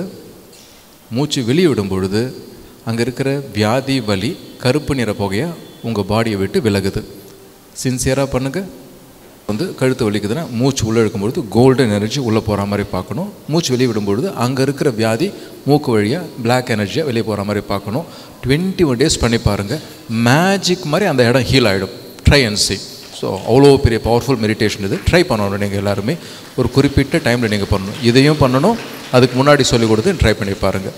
இப்போ நம்ம அடுத்த கோஷம் போக போகிறோம். கர்மமய கோஷம். இன்றைக்கி நம்ம இந்த கோஷமும் அதுக்கு அடுத்து வரக்கூடிய மனோமய கோஷம் 2 மேலே தான் ஃபோக்கஸ் பண்ண போகிறோம். கர்மமய கோஷத்தை பற்றி பகவான் பேச போகிறாங்க. முக்தி வந்தால் கர்மா சரியாயிடுமா? ஸோ இந்த பிளானட்டரி எஃபெக்ட் எல்லாம் கர்மா ஓவர் ரூல் பண்ண முடியுமா? அதை பற்றி பகவான் பேச அதுக்கப்புறம் நான் கண்டினியூ பண்ணுறேன். நன்றி பகவான். பகவான், even after awakening, will one be affected by his planetary positions, பகவான்? Will one be affected by his karma, பகவான்? பகவான், முக்தி பெற்ற பிறகும் அவரது கிரக தோஷங்களும் கர்ம வினைகளும் அவரை பாதிக்குமா பகவான்? ரெண்டும் கண்டிப்பாக பாதிக்கும். ஸோ அந்த ஸ்டார் பொசிஷன் அவேக்கனிங் முன்னாடியும் பாதிக்கும், அவேக்கனிங் அப்புறமா பாதிக்கும். ஆனால் வேறு விதமாக பாதிக்கும். அது அந்த மாதிரி பாதிக்காது. அவேக்கன் மேலே ஆனதுனால வேறு விதமாக பாதிக்கும். அது கர்மான்றது எஸ்கேப்பே கிடையாது. இப்போ ரமண மகர்ஷி 95 அவருக்கு கேன்சர் வந்தது இல்லையா? அவருக்கு 93 ராமகிருஷ்ண பரமஹம்சா அவருக்கு கேன்சரு, இவருக்கு த்ரோட் கேன்சர், அவருக்கு ஆம்பளை கேன்சரு. ஸோ இதெல்லாம் எஸ்கேப்பே ஆக முடியாது. ஸோ நம்ம நினச்சிக்கிறோம் கர்மா எஸ்கேப் ஆகலான்றது. Karma is an automatic process. ஒரு எக்ஸாம்பிள் சொல்கிறேன் உங்களுக்கு. எத்தனையோ வருடங்களுக்கு முன்னாடி ஒருத்தர் ஹைதராபாத்துக்கிட்ட ஒரு லாரியில் ஒரு முஸ்லீம் டிரைவரை ஓட்டிகிட்டு போயிருக்காரு. பக்கத்தில் அவங்க மிஸ்ஸஸ் ப்ரெக்னென்ட். இது இந்தியாவில் பேப்பரில் வந்தது அந்த காலத்தில். ஸோ அப்படி போயிட்டு இருக்கும்போது சடனாக பார்த்தா ரோட்டில் ஒரு பெரிய பைத்தனை மலைப்பாம்பை நல்லா சாப்பிடல. ப்ரெக்னென்ட் மலைப்பாம்பு அது. அதனால் மூவ் பண்ண முடியல. ஸோ அது ரோட்லேயே அவஸ்தைப்பட்டுருக்கு, கிராஸ் பண்ண முடியாமல். ஸோ இந்த ஆள் என்ன பண்ணால் அந்த லாரியை ஸ்டாப் பண்ணிட்டான். ஸ்டாப் பண்ணிட்டு வெயிட் பண்ணுறான் அந்த பாம்பு கொஞ்சம் கிராஸ் ஆகிடுமேன்ட்டு. அதுக்குள்ளே நூற்றுக்கணக்கான லாரிங்கெல்லாம் சேர்ந்து போச்சு பின்னாடி. அவங்கெல்லாம் ஒரே கலாட்டா ஹாங்கிங்கு எல்லாம் பண்ண ஆரம்பிச்சிட்டாங்க. ஸோ வேறு வழி இல்லாமல் ஓட்டியான்றாங்க வண்டி வந்தவங்க. ஸோ இதெல்லாம் பண்ணால் ஓட்டிட்டான் வண்டியை. அந்த பாம்பு மேலே ஓட்டிட்டான். அந்த பாம்பு செத்து போச்சு. அப்போது இந்த அம்மா தூங்கிட்டு இருக்காங்க ஒய்ஃபு. ஸோ இந்த அம்மா குழந்தை பிறந்தது. அந்த குழந்தைக்கு உடம்புலாம் அந்த ஸ்கேல்ஸு, அந்த பாம்புக்கு எப்படி ஸ்கேல்ஸ் இருக்குமோ அதே மாதிரி ஸ்கேல்ஸ் அந்த குழந்தைக்கு. ஃபஸ்ட்டு குழந்தை, 2வது குழந்தை ஸ்கேல்ஸு, 3வது குழந்தை ஸ்கேல்ஸு, 4வது குழந்தை நார்மல் சைல்டு. ஸோ இவர் பாவம் என்ன தப்பு பண்ணார்? ஒன்றும் பண்ணல. Innocent menu. அவரால் முடிஞ்ச அளவுக்கு வண்டியை ஏற்றாமல் இருந்தார். பட் முடியலை. ஒய்ஃபாக தூங்கிட்டு இருந்தாங்க. பட் அதெல்லாம் ஒன்றும் ஒர்க் ஆகலையே. கர்மா வந்துடுச்சு வந்தது. ஸோ கர்மான்றது குட் கர்மா வரும், பேட் கர்மா வரும். ரெண்டும் ஆகிட்டே இருக்கும். அது முக்தி ஆனதுனால அல்லது எஸ்கேப் ஆக முடியாது. அதை நம்ம அனுபவிச்சு தான் தீரணும். அதுக்கு வேறு வழியே கிடையாது. அதுக்கு ஜெய் போல ஆரோக்கிய பிரதாத்த பரம் ஜோதிக்கு. ஸோ இப்போது நீங்கள் உங்கள் பாடியை நீங்கள் ஸ்டடி பண்ணணும். சப்போஸ் உங்களுக்கு ஒரு தலைவலி வயிற்று வலி வருது வச்சுப்போமே. நார்மலாக நீங்கள் ரெஸ்ட் எடுத்தாலே அதெல்லாம் சரியாயிடும். ரெஸ்ட் எடுத்தும் சரியாகலாம். ஒரு காஃபி குடித்தா சரியாயிடும். அப்படியும் சரியாகலையா ஒரு டோலோ 6 பிடி போட்டால் சரியாயிடும் நார்மலாக. ஓகே, அப்படியும் சரியாகலையா டாக்டரை போய் பார்த்து மருந்து மாத்திரை எடுத்துக்கிட்டு ஒரு 3 days ரெஸ்ட் எடுத்தால் தலைவலியோ வயிற்று வலியோ சரியாயிடும். சப்போஸ் மருந்து மாத்திரைலாம் சாப்பிட்டு டாக்டர்லாம் போய் சரியாகலைன்னா you can also try acupuncture or homeopathy try பண்ணி பாருங்கள். அப்படியும் சரியாகலை ஆனாலும் எனக்கு இந்த தலைவலி இல்லை வயிற்று வலி பல வருடங்கள் இருக்குது அப்படின்னா அப்போ பிரச்சனை அது எங்கே இருக்கலாம்? அன்னமய பிராணமயா கிடையாது, அதை தாண்டி இருக்க கோஷத்துலேருந்து வருது. நீங்கள் புரிஞ்சுக்கணும். இப்போ உங்களை எவ்வளோ பேருக்கு எனக்கு இருக்கிற ஒரு குறிப்பிட்ட வலி அல்லது வியாதி, நான் மருந்து மாத்திரை சாப்பிட்டேன், ஹோமியோபதி பார்த்தேன், அல்லது என்னென்னமோ சித்தா ஆயுர்வேதம் எல்லாம் ட்ரை பண்ணி பார்த்தேன், ஆனாலும் எதுக்குமே அது மசிய மாட்டுது. இந்த வலி, இந்த பிரச்சனை 10, 20, 30 வருஷத்துக்கு மேலே என்னை டார்ச்சர் பண்ணிகிட்ருக்கு. இது மருந்து மாத்திரைக்கு மசியலை. அந்த மாதிரி என்கிட்ட ஒரு பிரச்சனை இருக்குது, ஆனாலும் எனக்கு இந்த வியாதி சரியாகணும் என்று ஆசைப்படுறோன்னு சொல்கிறோம். கைத்தி காட்டுங்க பார்க்கலாம். Very good. இப்போ உங்களுக்கு தான் பேச போகிறோம்.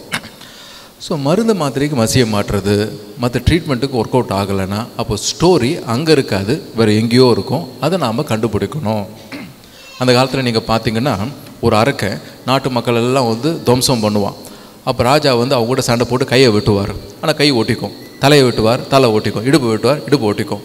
எவ்வளோ ட்ரை பண்ணால் சாக மாட்டான் அந்த அரக்கன், ரைட்? அப்போ மந்திரி வந்து சொல்லுவார், இவனோட நீங்கள் சண்டை போடுறது வேஸ்ட்டு, ஏன்னா எவ்வளோ அடித்தாலும் சாக மாட்டானா, அப்போ அவனுடைய உயிர் அந்த உடம்புல இல்லை, அது எங்கேயோ ஒழிச்சு வச்சுருக்கிறான், நீ அதை தான் க்ளோஸ் பண்ணணும்னு சொல்லுவான். இந்த விட்லாச்சாரிய பாடலாம் நீங்கள் பார்த்துருக்கலாம்.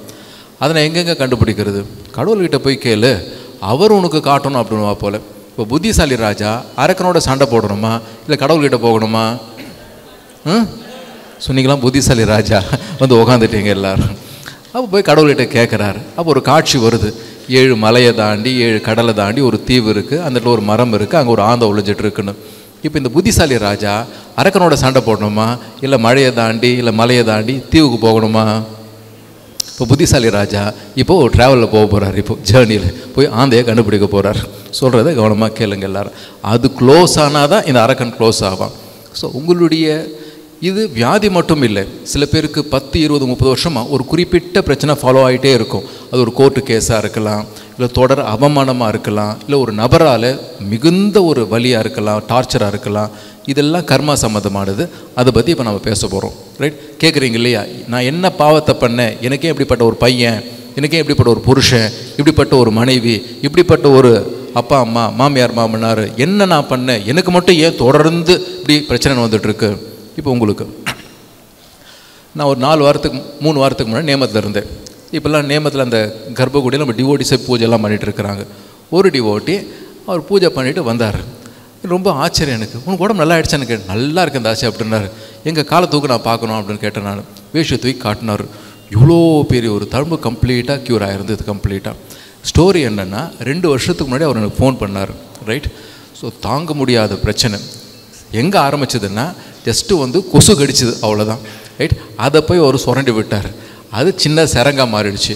அதை இது பண்ண அது அப்படியே வந்து சீழ் கோத்து கோத்து கோத்து கோத்து கோத்து கோத்து இவ்வளோ பெரிய ஒரு ஓட்டை, எலும்பு தெரிகிறது, புழு வர ஸ்மெல்லு வர அளவுக்கு போயிடுச்சு. அப்படியே வலி தாங்க முடியல. அப்போ தான் எனக்கு ஃபோன் பண்ணாங்க நேமத்துக்கு. தாச்சு முடியல, எல்லா டாக்டரையும் பார்த்துட்டோம், ஒன்றுமே பண்ண முடியலைன்னு சொல்கிறாங்க. இது இப்படி இருந்ததுன்னா பெஸ்ட்டு பகவான் என்னை கூப்பிட்டுக்கிட்டோம், தாங்க முடியலன்னாங்க. அப்போ நான் சொன்னேன், இதுக்கு பின்னாடி ஏதோ ஒரு காரணம் இருக்கும், நேமத்தை வந்து ஒரு ப்ராசஸ் அட்டன் பண்ணுன்னு சொல்லி. அந்த ப்ராசஸில் கேட்குறாரு, நான் என்ன பண்ணேன், எனக்கு ஏன் இப்படி வருது, எனக்கு யாருக்கு என்ன பண்ணு புரியலையேன்னு சொல்லி கதறி அழும்பொழுது ஒரு காட்சி வந்தது அவருக்கு. என்ன காட்சி அப்படின்னா, ஏதோ ஒரு ஜென்மத்தில் தஞ்சாவூர் கோவிலில் இவர் கணக்கு புள்ளியாக இருக்கிறார், அக்கௌண்டன்ட்டு, நிறைய பணத்தை சுவாகா பண்ணியிருக்கிறார், ரைட்?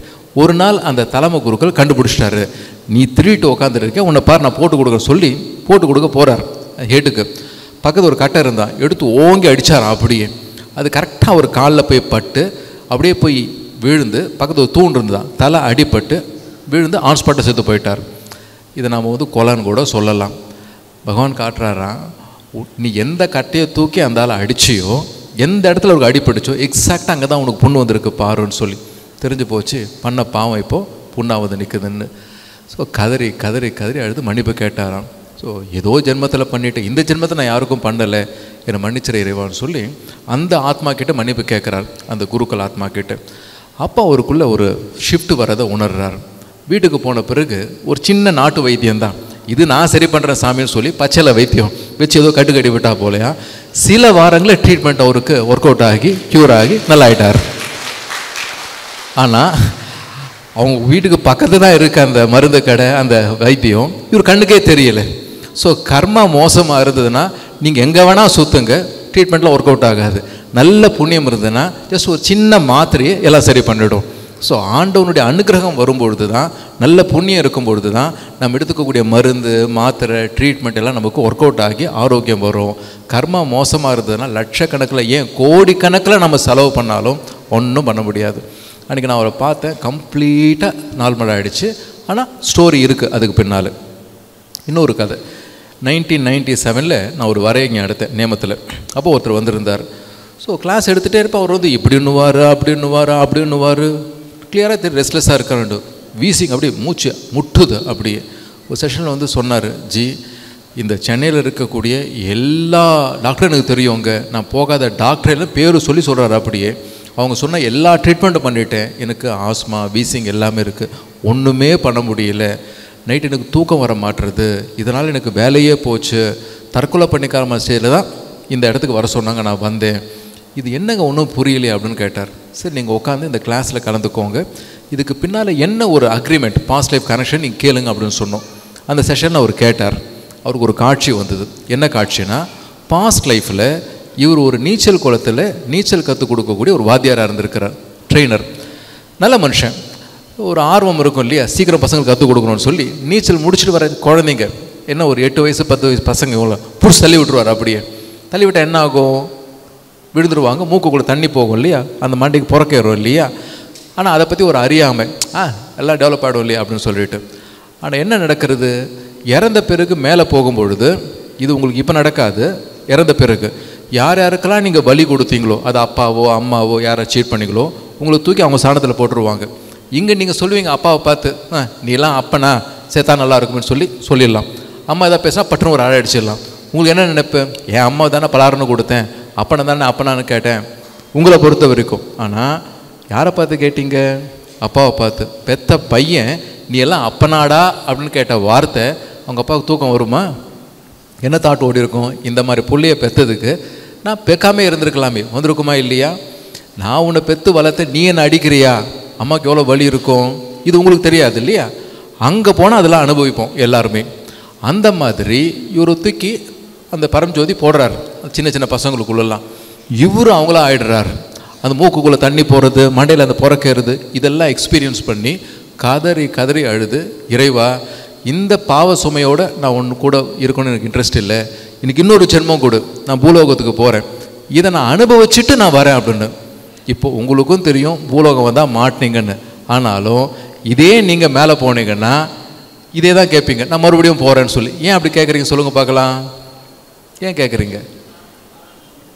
ஏன்னா மேலேருந்து பார்க்கும்பொழுது இந்த ஒட்டுமொத்த பூலோக வாழ்க்கையும் 3 நிமிஷம் ட்ராமா மாதிரி தான் தெரியும், அவ்வளோதான், அதுக்கு மேலே கிடையாது. பார்க்குறீங்க எல்லாரும் போகிறாங்க, உதைக்கிறானுங்க, வரானுங்க, உதவாங்க, வராங்க, நானும் போயிட்டு வந்துடுறேன் அப்படின்னு சொல்லி அங்கே எல்லாம் தலையத்தில் அட்டு வந்துடுவீங்க. ஆனால் இங்கே வந்து ஆஸ்மா இல்லை கை கால் உடையுது, சேர்த்து வச்ச பணத்தை ஒருத்தர் எடுத்துகிட்டு போகிறான்னா குய்ய முயன்னு கத்த வேண்டியது எல்லாமே. ஸோ இதான் நடந்துட்டு உக்காந்துட்டு. அப்போ அந்த மாதிரி கேட்டு வரார். இந்த ஹோல் சீன் ரிப்பீட் ஆச்சு அவர் நம்ம ஹாலில். அங்கேயே உடஞ்சி கதறினார், நான் இந்த ஜென்மத்தில் பண்ணலை, போன ஜென்மம்னா நான் என்ன பண்ண முடியும், என்னை மன்னிச்சிரு என்று மனசார ப்ரே பண்ண நெஞ்சிலிருந்து பிளாக் கலர் ஸ்மோக் அப்படியே அவர் விட்டு போகிறது. அப்படி ஆன் ஸ்பாட்டில் ஹீல் ஆகிடுச்சு, அப்படி கம்ப்ளீட்டாக ஹீல் ஆகிடுச்சு. இப்போ ஒரு 1 வீக் முன்னாடி பாண்டிச்சேரியில் இதே மாதிரி நடந்தது. அப்படியே ஒரு லேடி 30 வருஷம் தலைவலி, அந்த அம்மாவுக்கு என்னென்னமோ ட்ரீட்மெண்ட் ஒன்றும் நடக்கலை. நம்ம கிளாஸில் என்ன காட்சி கிடச்சிதுன்னா, இவங்களுடைய அக்கா பொண்ணை கல்யாணம் ஆகிறதுக்கு முன்னாடி தாலாட்டி இருக்கிறாங்க அந்த இதில் போட்டு. அப்படி ஏதோ ஒரு கவனத்தை தாட்டும்போது அந்த குழந்தைக்கு தலை போய் இடிச்சிருக்கான் செவுத்தில். அதனால் அந்த குழந்தை செத்து போயிருக்கு. இந்த மாதிரி தெரிஞ்சு பண்ணலை, இந்த அம்மாவுக்கே தெரியாது எப்படி அந்த குழந்தை செத்து போச்சுன்னு. அந்த கர்மா இதே ஜென்மத்தில் எத்தனை வருஷம் அவருக்கு 30 இயர்ஸாக கண்டினியூ ஆகிருக்கு. ஸோ நமக்கு தெரியாது எதனால் ஒரு தலைவலி வருது, எதனால் வயிற்று வலி வருதுன்னு. அதுக்கு முன்னாடி ஒரு ஸ்டோரி இருக்குது. அந்த ஸ்டோரியை இன்றைக்கி நீங்கள் ரிவீல் பண்ண சொல்லணும். எப்படி அந்த ராஜா போய் கேட்டார் இல்லையா, அர்ஜுனனுடைய உயிர் எங்கே இருக்குன்னு நீங்கள் கேட்கணும். எங்கே இருக்குது உயிர்? வியாதிக்கு மட்டும் இல்லை, ஒரு பண கஷ்டமாக இருக்கலாம், இல்லை உங்கள் பொண்ணுக்கு 35 வயசு ஆகிடுச்சு கல்யாணம் ஆகாமல் இருக்கலாம், இல்லை 18 வருஷமாக குழந்தை இல்லாமல் இருக்கலாம், என்ன வேணால் இருக்கட்டும். அதுக்கு பின்னாடி என்ன கதையோ அதை எனக்கு காட்டு கடவுள்னு சொல்லி கேட்டால் ஒர்க் அவுட் ஆகும். இது பார்ட் 1. போன ஜென்மம் ரிப்பீட் ஆகுறது. இந்த ஜென்மத்தில் பண்ணாலும் உத கிடைக்குது. அதை நான் பார்த்து ஸ்டன் ஆகிட்டேன்.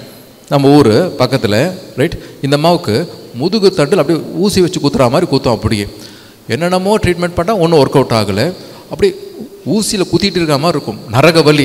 நம்ம கிளாஸில் என்ன பார்த்தாங்கன்னா, யாரோ சொல்லிட்டாங்களாம், இந்த கருப்பு எறும்பு இந்த பிள்ளையார் எறும்பு குடும்பத்துக்கு ஆகாது, அது சுற்றினா பணம் வராதுன்னு சொல்லிட்டாங்களாம். ஐயோ பணம் வேணுமேன்னு சொல்லிட்டு கிச்சன் ஃபுல்லாக சுற்றிட்டு இருக்கோம் இல்லையா.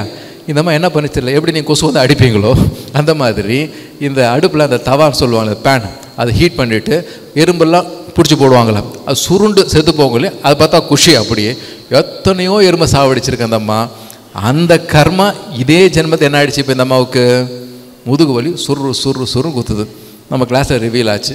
என்கிட்ட வந்து கேட்டாங்க, இந்த மாதிரி நான் பண்ணிட்டேன், ஆனால் வாங்கி கட்டிகிட்டு இருக்கேன், என்ன பண்ணலாம்.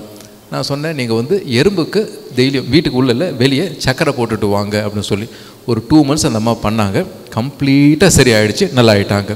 ஸோ பண்ணதுக்கு வருது, நமக்குள்ளே ஒரு டிரான்ஸ்ஃபர்மேஷன் வந்தால் சரியாகிறதும் ஆகுது. இன்னொரு சமயம் ஒரு லேடி, இந்த அம்மாவுக்கு 2 மூட்டிலும் ஆப்ரேஷன் பண்ணிட்டாங்க. ஆனாலும் உட்கார முடியாது, வலி, நின்னா வலி, படுத்தா வலி, எப்பவும் வலி வலி வலி தான். டாக்டர் சொல்லிட்டாங்க, உங்களுக்கு 65 வயசு ஆகிடுச்சு, இதுக்கு மேலே ஒன்றும் பண்ண முடியாது, வாழ்நாள் முழுக்க இந்த முட்டி வலியோடு நீங்கள் கண்டினியூ பண்ணணும் அப்படின்னுட்டாங்க. அப்போ தான் நம்ம நேமத்துக்கு வந்தாங்க. அந்த அம்மா கதறுது, அப்படி முடியல என்னாலன்னு சொல்லி. நான் என்ன பண்ணேன், காட்சி காட்டுறாங்களா, இந்த அம்மா வாயை திறந்தா கூவம் ஆறுதான், அப்படி ஹர்ட் பண்ணோம் எல்லாரையுமே. எந்த அளவுக்குன்னா கிளாஸில் தான் புரிஞ்சுது, இந்த அம்மாவுடைய டார்ச்சர் தாங்காமல் கட்டின புருஷனே தூக்கு போட்டு செத்து போயிருக்கிறார். ஆனால் இந்த அம்மா நினச்சிக்குது அவருக்கு ஏதோ பண கஷ்டத்தை செத்து போயிட்டார். பட் உண்மை என்னென்னா அப்படி அசிங்கப்படுத்தும் இந்த அம்மா பப்ளிக்கில் எல்லோரும் முன்னாடியும், பசங்க முன்னாடியெல்லாம். மருமகளை அப்படியே தான், பையனை அப்படியே தான், நல்ல பணக்காரி, நிறைய வீடு வாடகை கொடுக்குறது. ஆனால் டைமுக்கு வாடகை கொடுக்கல, தண்ணி கரண்ட் யூஸ் பண்ணாங்கன்னா மாட்டினா அவன். எத்தனையோ பேர் இந்த டார்ச்சர் தாங்க வீட்டை விட்டு ஓடி போயிருக்கிறாங்க எல்லாரும். கண்ணு முன்னாடி வருது, எத்தனை பேர் நீ அழ வச்ச பாரு. அதுதான் உனக்கு இப்போது நரகவலி. கேட்குறது ஈஸியாக இருக்குது, பட் அனுபவிச்சா தெரியும். அப்படி அது மாதிரி சொல்லுவாங்க, தாங்க முடியலைங்க, உக்காந்தா வலி, படுத்தா வலி, நின்னா வலி, வலின்னா அப்படி 2 மூட்டை போட்டு படுத்துது அப்படின்னாங்க. அப்படி ஸோ பகவான் காட்டின பிறகு கதறி கதறி கதறி சத்தியம் பண்ணுச்சு, இனிமேல் நான் மௌனமாக இருக்கிறேன், என் வார்த்தையால் யாரையும் நான் திட்டவே மாட்டேன், இது ஊ மேலே சத்தியம் பகவான் பண்ணி கொடுத்தாங்க. ஆன் ஸ்பாட்டில் அந்த மூட்டிலேருந்து சம்திங் போன மாதிரி கம்ப்ளீட்டாக சரி ஆகிடுச்சு. ஏன் முன்னால் பாருங்க ஜின்னு சொல்லி உட்காந்து காடிச்சு, நின்று காடிச்சு, நடந்து காடிச்சு, வலி இல்லை வலி இல்லை வலி இல்லை. ஸோ அதுவும் நடக்கிறது. அதனால் ஸோ நீங்கள் என்ன பண்ணி நமக்கு தெரியாது. இன்னொரு கேஸு, பட் இந்த கேஸ் நம்ம தோத்துட்டோம், ஒன்றும் பண்ண முடியல. இது ஈரோடு நடந்தது. இவருடைய பிஸ்னஸே வந்து கட்ட பஞ்சாயத்து கந்து வட்டி, ரைட். ஸோ ஒரு ஹெல்த் ப்ராப்ளம் தான் வந்தார், கிட்னி ப்ராப்ளம். ஸோ ஆரம்பிச்சதுலேயே வந்தார், ட்ரீட்மெண்ட்லாம் போயிட்டுருக்கு, ஆனால் ஒர்க் அவுட் ஆகலை. ஸோ ஒவ்வொரு வாரமும் ஒவ்வொரு காரில் கூட்டு போவார். அப்படியே ஒரு வாட்டி நான் ஒரு காரில் போகும்போது, என்னையா போன வாட்டி ஒரு காரு, இப்போது இன்னொரு காரு. நான் போன கார் வந்து பிளாக் கலர் ஃபோர்டு. தாசாஜி ஒருத்தன் 7 லட்சம் ஆகிட்டு என்னை ஏமாற்றிட்டு உட்காந்துட்டு இருந்தான், நீ ஏமாத்தினா உன் காரை கொடுன்னு சொல்லி எடுத்துகிட்டு வந்துடுறேன் நான். உனக்கு தான் உனக்கு அறிவு இருக்கா, எங்களுக்கும் இருக்குது, நீ வட்டியோட பணத்தை வச்சுட்டு காரை கொண்டு போ அப்படின்னு நான் கொண்டு வந்துட்டேன். இந்த மாதிரி இஷ்டத்துக்கு பண்ணுவார். எல்லா இடத்தையும் ரொம்ப மோசமான ஒரு பிஹேவியர். நான் சொன்னேன், பாரு நீ தர்மாவில் இருக்கிற, இந்த மாதிரி பண்ணால் ஒன்றும் பண்ண முடியாது, இதெல்லாம் நிறுத்திக்கோணும். பேச்சை கேட்குற மாதிரி இல்லை. நியூஸ் வந்தது, 2 கிட்டையும் போய் சேர்ந்துட்டாருன்னு. ஸோ சொல்கிறத மக்கள் கேட்டால் சரி, கேட்க மாட்டாங்க, என்ன பண்ண முடியும். நீங்கள் தலையத்திலே ஆட்டிக்கிறீங்க, வெளியே போகும் பிரசாதம் வாங்க சண்டை போடுறீங்க, வீட்டில் போனால் சண்டை போடுறீங்க, உங்கள் பசங்க எனக்கு ஃபோன் பண்ணுறாங்க, தாசாஜி நீங்களும் காலையிலேருந்து பேசிட்டே உட்காந்துட்டு இருக்கீங்க, நீங்கள் கான்ஃபரன்ஸ் கட் பண்ணிட்டீங்க, ஜெய் போலன்னு இங்கே ஆரம்பிச்சிருச்சு எல்லாமே. எனக்கே கோவம் வருது, இவங்களாம் என்னத்தை கிளாஸை கேட்குறாங்கன்னுட்டு. ஸோ சொல்லுவாங்களே, படிக்கிறது ராமாயணம், இடிக்கிறது கோயில்ன்ற மாதிரி நடந்துட்டு உட்காந்துட்டு இருக்கு. நாங்களும் பார்க்குறோம், ஸோ டீச்சிங் ஃபாலோ பண்ணல வருதுன்னு என்னதாச்சும் பண்ணுறது, என்ன பண்ண முடியும். இப்போ கண்களை மூடிக்கோங்க எல்லாருமே. எதுக்கு சொல்ல வரோம் அப்படின்னா, ஸோ நீங்கள் பண்ணுற தொழில் கூட ரொம்ப முக்கியம்னு சொல்ல வரோம், ரைட். ஜஸ்ட் பிகாஸ் பணம் வருதுன்றதுக்காக சில தொழிலெலாம் பண்ணி சாபெல்லாம் வாங்கிக்கிட்டிங்கன்னா பாருங்கள், அது உங்களை மட்டும் கிடையாது, உங்களுக்கு பின்னால் உங்கள் குழந்தைகளை, உங்கள் பேர குழந்தைகளை கிளியராக பாதிக்கப்படுறது.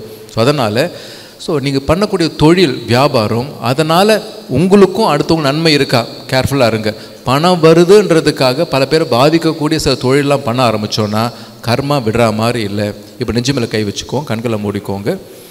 உங்களுக்கு இருக்கிற ஆரோக்கிய பிரச்சனை மட்டும் இல்லை, ஒரு பண கஷ்டமாக இருக்கலாம், இல்லை உறவு முறை பிரச்சனையாக இருக்கலாம், இல்லை ஒரு தீராத கஷ்டமாக இருக்கலாம். அதை மனசில் வச்சுக்கிட்டு, இறைவா இதுக்கு பின்னால் என்ன ஒரு கதை இருக்குது, எதை நான் சரி பண்ணால் எனக்கு இந்த வியாதியோ இல்லை இந்த பணம் முடக்கமோ இல்லை எனக்கு இருக்கக்கூடிய கழுத்தை பிடிக்கிற இந்த பிரச்சனையிலேருந்து நான் வெளியே வர முடியும், நான் எங்கே என்னை மாற்றிக்கணும், எனக்கு உதவி பண்ணுன்னு சொல்லி எப்படி அந்த ராஜா கேட்டாரோ அந்த மாதிரி நீங்கள் கேட்கணும்.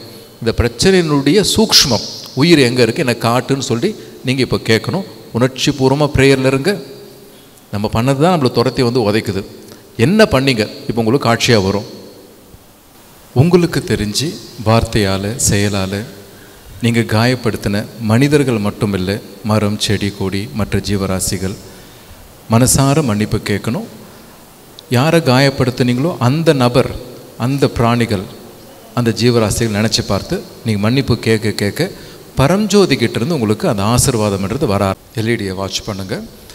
அப்போது நாம் வந்து பாவம் பண்ணால் நமக்கு பிரச்சனை வருதுன்னா, புண்ணியம் பண்ணால் அந்த புண்ணியம் நம்மளை காப்பாற்றுமா என்றால் நிச்சயமாக காப்பாற்றும். அதனால் நடந்து முடிஞ்சு போச்சு. இன்னிலிருந்து நம்ம பேசுகிற வார்த்தையில் செயலில் நம்ம என்ன ஒரு டிரான்ஸ்ஃபர்மேஷனை கொண்டு வரோமோ அது நமக்கு ஏற்கனவே இருக்கிற பிரச்சனையிலிருந்து விடுதலை கொடுக்கும். ஃபர்தராக நமக்கு பிரச்சனை வராமல் வாழ்க்கையில் வெற்றி வளர்கிறதுக்கு நமக்கு உதவி செய்யும். இந்த ப்ரெசன்டேஷன் பாருங்கள். இது ஆக்சுவலாக நடந்த ஒரு ஸ்டோரி. சைனாவில் அந்த பையன் அவங்க அம்மாவுக்கு உடம்பு சரியில்லாததுனால மெடிக்கல் ஷாப்பில் போய் மருந்தை திருட்டு வந்துடுறான். ஷாப் ஓனர் போட்டு அடிக்கிறார். அப்போ இந்த பெரிய ஒரு குறுக்க வந்து உங்கள் அம்மாவுக்கு உடம்பு சரியில்லை ஆமான்னு தலையாட்ட அந்த மெடிக்கல் ஷாப்புக்கு பணத்தை கொடுத்து இந்த பையனுக்கு உங்கள் அம்மாவுக்கு சூப்பெல்லாம் கொண்டு போய் கொடுன்னு சொல்லி கொடுத்து உதவி செய்கிறார். உதவி செய்யும் பொழுதே நீ இந்த மாதிரி திருடக்கூடாது, உனக்கு பணம் வேணும்னா என்னை வந்து கேளு, நீ நல்லா வளர்ந்து படித்து நல்ல பெரிய ஆளாக ஆகணும்னு சொல்லி அட்வைஸ் பண்ணி அனுப்பிச்சி வைக்கிறார். 30 வருஷம் ஆச்சு. இந்த மனுஷன் எப்போவும் முடியாதவங்களாம் ஹெல்ப் பண்ணிகிட்டே இருக்கிறாரு.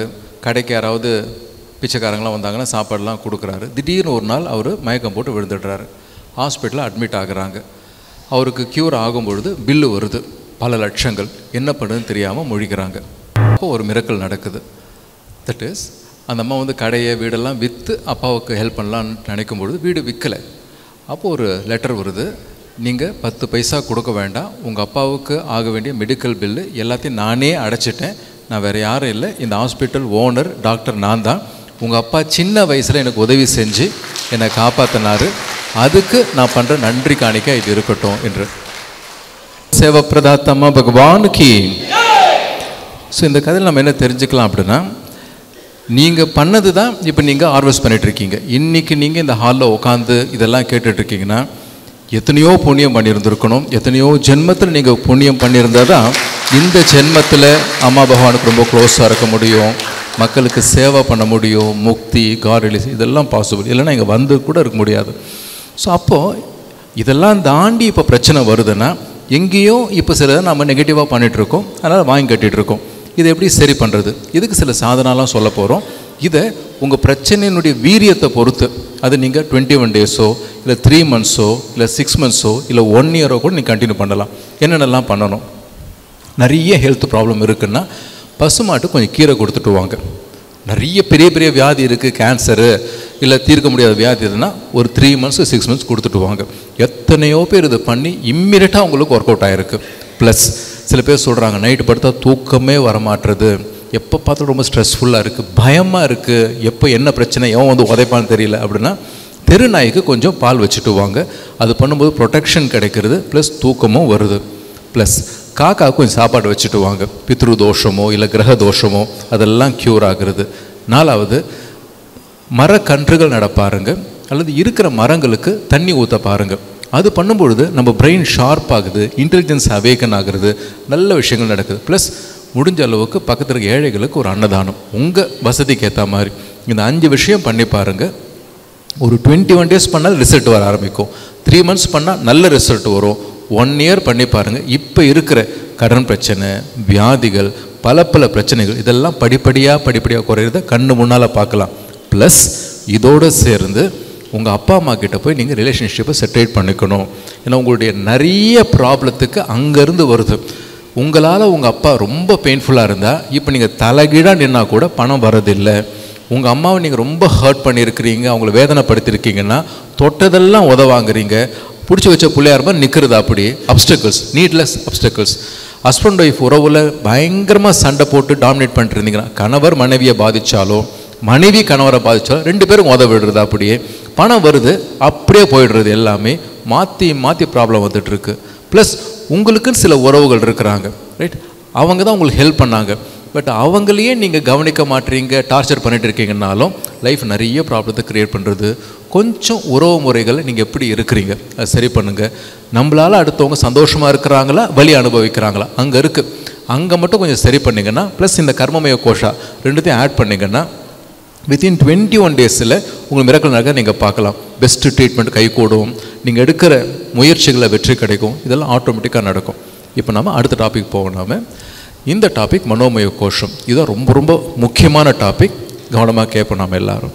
இப்போ நான் இதெல்லாம் சொல்லிகிட்டே வரேன். நான் இதெல்லாம் கரெக்டாக இருக்கா இல்லை செக் பண்ணிவிட்டு வாங்க, ஜோசியம் மாதிரி வச்சுப்போமே. நீங்கள் என்ன புரிஞ்சுக்கணும் அப்படின்னா, உங்கள் மைண்டிலிருந்து உங்களுக்கு வியாதி வருது, அதை நீங்கள் புரிஞ்சுக்கலாம். சப்போஸ் உங்களுக்கு தலைமுடியெல்லாம் நரைச்சிட்டே இருக்குது, இல்லை உங்களுக்கு முடி கொட்டி போயிட்டே இருக்குது வச்சுப்போமே. ரீசன் என்னென்னா ரொம்ப ஸ்ட்ரெஸ் அவுட்டாக இருக்கிறீங்க, ஏதோ ப்ரெஷரில் இருக்கிறீங்கன்னு அர்த்தம், ரைட்? சப்போஸ் உங்களுக்கு கண் பார்வை மங்கிட்டே இருக்குது, அல்லது உங்களுக்கு கண்ணே உங்களுக்கு தெரியல, அடிக்கடி ப்ராப்ளமாக வருது அப்படின்னா நிறைய ரீசன் இருக்குது. ஒரு ரீசன் என்னவாக இருக்கலாம் என்றால், எதிர்காலத்தை பற்றி உங்களுக்கு ஒரு கவலையாக இருக்குது. என் எதிர்காலம் என்ன ஆகுமோ பெரிய கேள்விக்குறியாக இருக்குது. இல்லை உங்கள் முன்னாடி சில அநியாயம் நடக்குது, அதை உங்களால் பார்த்துட்டு சும்மா இருக்க முடியல, அப்படியே தவிக்கிறீங்க. உங்கள் கண்ணு முன்னால் சிலது நடக்குது, ஏற்றுக்க முடியல. எதுக்கடா இதெல்லாம் பார்க்குறோம் நாம் என்ன அந்த மாதிரி நினைக்கிறீங்க. கண்ணில் ப்ராப்ளம் வருது. சில பேருக்கு காதில் சீழ் வடியுது, அவர் காது கேட்க மாட்டுறது. அப்படின்னா உங்கள் மனைவியோ கணவரோ இல்லை பாஸோ டார்ச்சர் பண்ணுறாங்க, கெட்ட கெட்ட வார்த்தை சொல்கிறாங்க, அசிங்கப்படுத்துகிறாங்க, அது ஏற்றுக்க முடியல. இதெல்லாம் கேட்கறதுக்கு நான் எதுக்கு இருக்கணும் அந்த மாதிரி இருந்ததுன்னா அந்த காதில் பிரச்சனை வருது, அங்கே வியாதி வருது. சில பேருக்கு தொண்டை குரல் சம்மந்தப்பட்ட ப்ராப்ளம்லாம் வருது வச்சுப்போமே. ஸோ அங்கே இன்ஃபெக்ஷன் வந்துகிட்டே இருக்குது. அப்படின்னா நீங்கள் பேசுகிறது எவனும் கவனிக்க மாட்றான், கேட்க மாட்றான். சொல்வீங்க இல்லையா, இந்த வீட்டில் நான் பேசுகிறது இந்த நாய் கூட கேட்க மாட்டுறது, எனக்கு என்ன மதிப்பு இருக்குது அப்படின்னு. விச் மீன்ஸ் த்ரோட்டில் ப்ராப்ளம் வரப்போகுதுன்னு அர்த்தம், இல்லை ப்ராப்ளம் வந்திருக்குன்னு அர்த்தம். Be very clear. That is எவனுமே கவனிக்க மாட்டோம் உங்கள் பேச்சை. உங்கள் பேச்சுக்கு மதிப்பு இல்லைன்னா த்ரோட் ப்ராப்ளம் ஆகிறது. சில பேருக்கு தோல் வலி, தாங்க முடியாத தோல் வலி, மாற்றி மாற்றி இங்கே வந்துட்டுருக்குன்னா மேபி நீங்கள் வீட்டுக்கு மூத்த மகனாக இருப்பீங்க, உங்களுக்கு பின்னாடி 2 தங்கச்சிங்க இல்லை பசங்களாக இருப்பாங்க, அவங்கள நீங்கள் ஒரு கரை சேர்க்கணுன்ற ஒரு முயற்சி, இல்லை வீட்டில் ஏதோ ஒரு ப்ராப்ளம், அது உங்கள் தோல் மேலே தான் இருக்குது, அந்த ப்ரெஷர் தாங்க முடியல. உங்கள் கீழே ஒரு 1000 பேர் வேலை செய்கிறாங்க, பயங்கர டாஸ்காக இருக்குது, ஸோ முடியல அந்த ப்ரெஷர். அப்போது தோள்கள்லாம் மாறி மாறி வலிக்குது, சுமை, ஸோ தாங்க முடியல. சில பேருக்கு நெஞ்சு சம்மந்தப்பட்ட பிரச்சனை, ஸோ லங்ஸில் ப்ராப்ளம் வருதுன்னா மோஸ்ட்லி ஒரு டிப்ரெஷனில் இருக்கிறீங்க, அது ரொம்ப வாழ்க்கையே ஒரு கசப்பாக இருக்குது என்ற அர்த்தம், பிடிக்கலை வாழ்கிறதுக்கு. அப்போ லங் சம்மந்தப்பட்ட பிரச்சனைகள் வருது. சில பேருக்கு ஹார்ட் அட்டாக் வருது, செஸ்ட்டு பெயின் வருது. அப்படின்னா செஸ்ட்டு வந்து seat of life. It is யாரையோ நீங்கள் விரும்புகிறீங்க, இல்லை ஒரு சொத்து, ஒரு பாதுகாப்பு, அந்த பாதுகாப்பு யார் மேலே வச்சுருக்கீங்களோ அவங்க உங்களுக்கு ஒரு துரோகம் பண்ணும் பொழுது, எதை நீங்கள் பிடிச்சிட்டு இருக்கீங்களோ அந்த ஆதாரம் அது உங்களை விட்டு போகும்பொழுது, யாரோ பணம் எடுத்துகிட்டு போயிட்டானுங்க, செக்யூரிட்டி போச்சு, செக்யூரிட்டி அண்ட் லவ் அடிப்படும் பொழுது ஹார்ட் அட்டாக் வருது, இல்லை ஹார்ட் சம்மந்தப்பட்ட ப்ராப்ளம் வருது. சில பேருக்கு நான் ஸ்டாப் ஃபீவர், மாற்றி மாற்றி அவங்களுக்கு ஜுரம் வந்துகிட்டே இருக்குது. தட் மீன்ஸ் கோவம். தட் இஸ் ஸோ கோவப்படுறீங்க, பட் உங்கள் கோவத்தால் 10 பைசா பிரயோஜனம் இல்லை, உங்கள் மேலே திரும்பிட்டுருது அந்த கோவம். சொல்வீங்களே வயிறு எரியுது எனக்கு சொல்வீங்க இல்லையா, தட் இஸ் உடம்பு தண்ணியை எரிச்சிக்கிறது, உங்களுக்கு மாற்றி மாற்றி ஃபீவர். சில பேர் ஆவோன்னா கையை கட் பண்ணிப்பாங்க, இல்லை கதவுல போய் கையை வச்சுப்பாங்க, தடிக்க விழுவாங்க. இன்ஜுரிஸ், தட் மீன்ஸ் உங்கள் மேலே உங்களுக்கு கோவம், அதனால் அடிக்கடி உங்களுக்கு அடிபட்டுகிட்டே இருக்குது. சில பேருக்கு வயிறு சம்மந்தப்பட்ட பிரச்சனைகள், கான்ஸ்டிபேஷன், மோஷன் போக மாட்டுறது, விச் மீன்ஸ் எங்கேயோ ஸ்டக் ஆகிட்ட மாதிரி இருக்கிறீங்க. இந்த கம்பெனியில் நான் மாட்டிக்கிட்டேனே, இந்த குடும்பத்தில் மாட்டிக்கிட்டேனே, இருக்கவும் முடியல, சொல்லுவீங்களே வாழவும் முடியல, சாகவும் முடியல, இந்த மாதிரிலாம் டயலாக் விட்டுட்டு இருந்தீங்கன்னா ஸ்டமக்கில் ப்ராப்ளம் வரப்போகுதுன்னு அர்த்தம். அவர் ஆல்ரெடி உங்களுக்கு இந்த ப்ராப்ளம் இருக்கலாம். சில பேருக்கு கிட்னி சம்மந்தப்பட்ட ப்ராப்ளம் வருது. That means public shame, criticism, உங்களுக்கு நிறைய அவமானம் இருக்குது, பப்ளிக்கில் முகம் காட்ட முடியல, வெளியே போக முடியல. கிட்னின்றது ஒரு இன்ஸ்ட்ருமெண்ட், அது வெளியே தள்ளிகிட்டே இருக்குது இல்லையா, ஸோ வெளியே போக முடியல, அது அங்கே அஃபெக்ட் ஆகிறது. சில பேருக்கு மூட்டு வலி, ஸோ தாங்க முடியாத மூட்டு வலி. இந்த முட்டின்றது வளைஞ்சி நிமிர்றதுக்கு நமக்கு ஹெல்ப் பண்ணுறது.